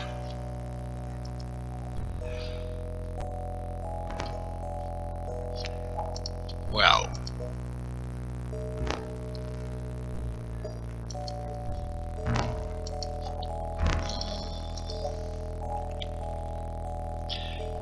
I can pass through and get into the final section of the game. Ugh. Ah! Even in this suit, that hurts like a... Jeez. What's going on here? And what's with that big robot? Well, well, Mr. Wilco. I must confess to being impressed that you made it this far. You are either a very lucky man, or the classic case of how looks can be deceiving. From what I know of your history, I can't say that in this case looks are necessarily deceiving. On the other hand, I don't think luck accounts for it all either. There's definitely something different about you, Mr. Wilco. It's a pity, though. I'm afraid this is where the odds catch up with you, Roger. I do hope you don't mind me referring to you as Roger. I feel we can both be on a first-name basis now, since we will soon be sharing such intimate moments.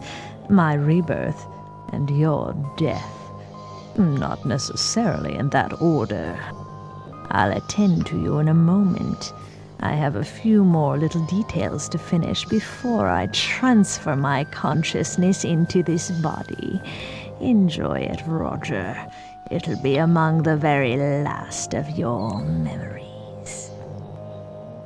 Oh, and by the way, escape attempts will prove to be futile. You will be incinerated if necessary. Jeez, what a bit... I'm sorry. What was that you were saying? Me? I was saying, what a bite. Yeah, I had a little trouble with some parasites a while ago down in the digestive tract. That's all it was. Let's see.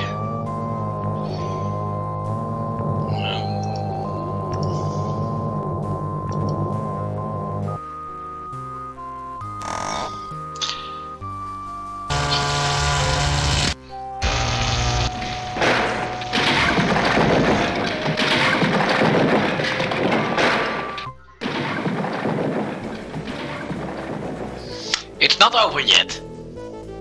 Wow, that was actually a great idea. Go figure. Yeah, I kicked her butt. Just look at me. MacGyver wishes he could be me. It was bound to happen. The never-ending battle between good and evil was once again waged, and once again, good has emerged victorious. Yes, and with me on its side, how could it lose? Evil. Yes, once again, I have struck a blow for good over evil. It was in a... Hey! Ah! What? But I thought I took care of you. Well, it appears you thought wrong now, doesn't it, Roger? Wilco, I haven't survived this long without taking precautions. The robot was just hardware. My mind still exists. Oh, real wonderful. Ooh! Ah! Hey, watch those tentacles, lady. I thought that being partially embedded in the street on polysorbate was a strange feeling. And finally we get to use that bloody fish.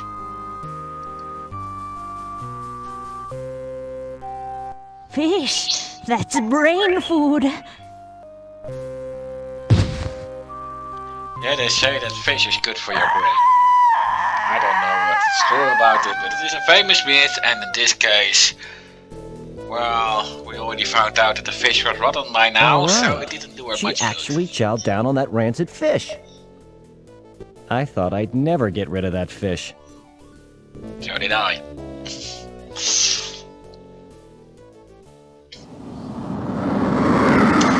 Well, and now we can just enjoy the ending sequence as the game is now over. Looking at my score, 480, I have the feeling that either that is the maximum score or 500 is.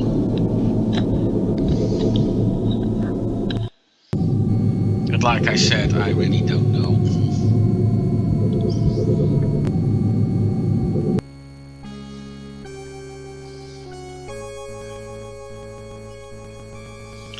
Well, one more rancid joke.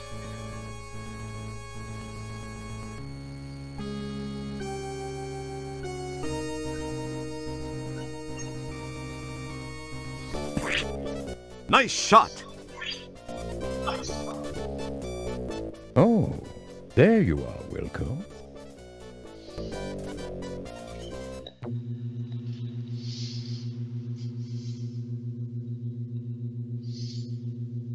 And allow this conversation to end the story. Boy, Stella, with all that's happened recently, I never would have imagined that we'd be standing here together.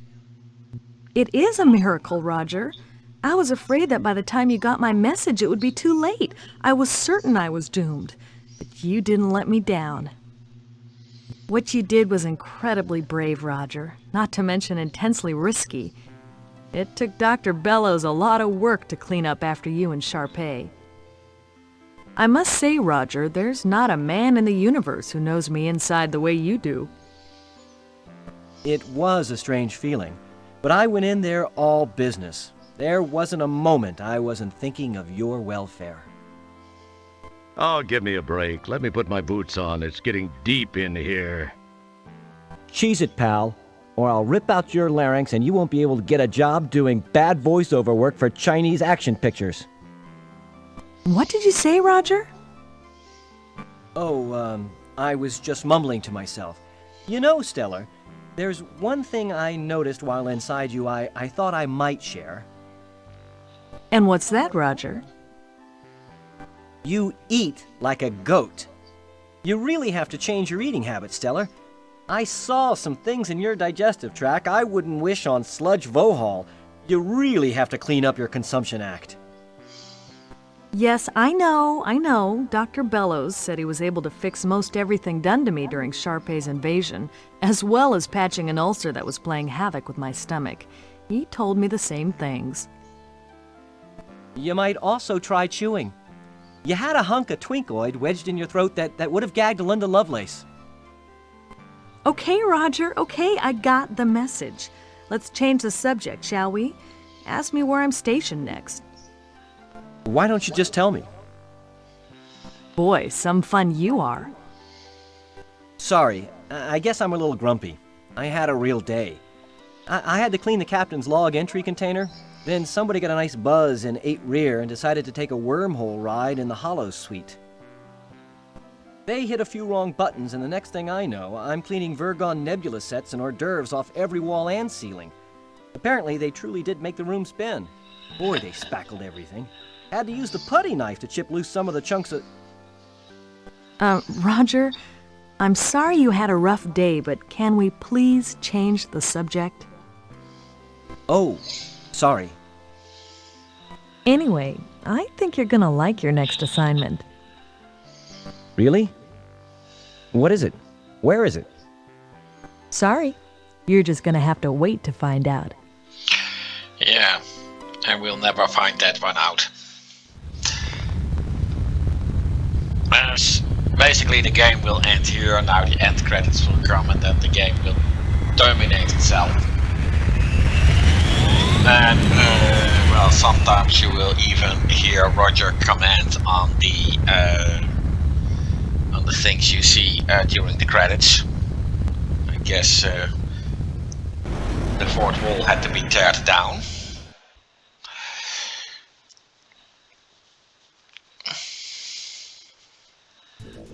As Roger and Stellar warp off into the nebula set, many questions remain.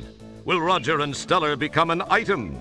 How will Beatrice Wankmeister react when she hears about this new friend in Roger's life? Will Roger's voice be a few octaves higher as a result? Would they dare to make another one of these things? Only time and money will tell. I've been up to my lips in urinal pucks lately. I guess that was a good one. I hope it's something different.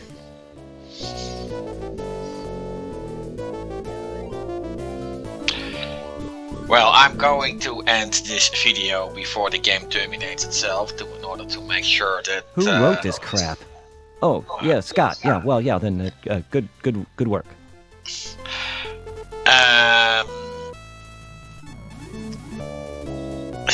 As that could mess up my recording. Anyway, I hope you liked watching this video.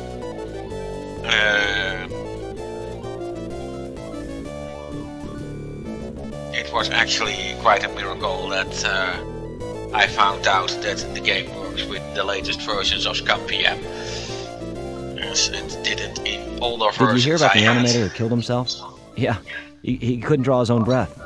As using the original interpreter would get me a crash the first time I got in the sickbay part.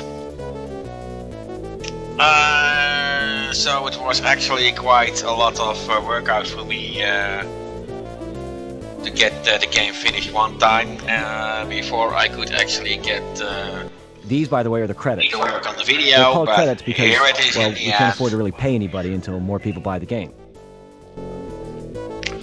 And I'm glad that I could do this. Bye bye!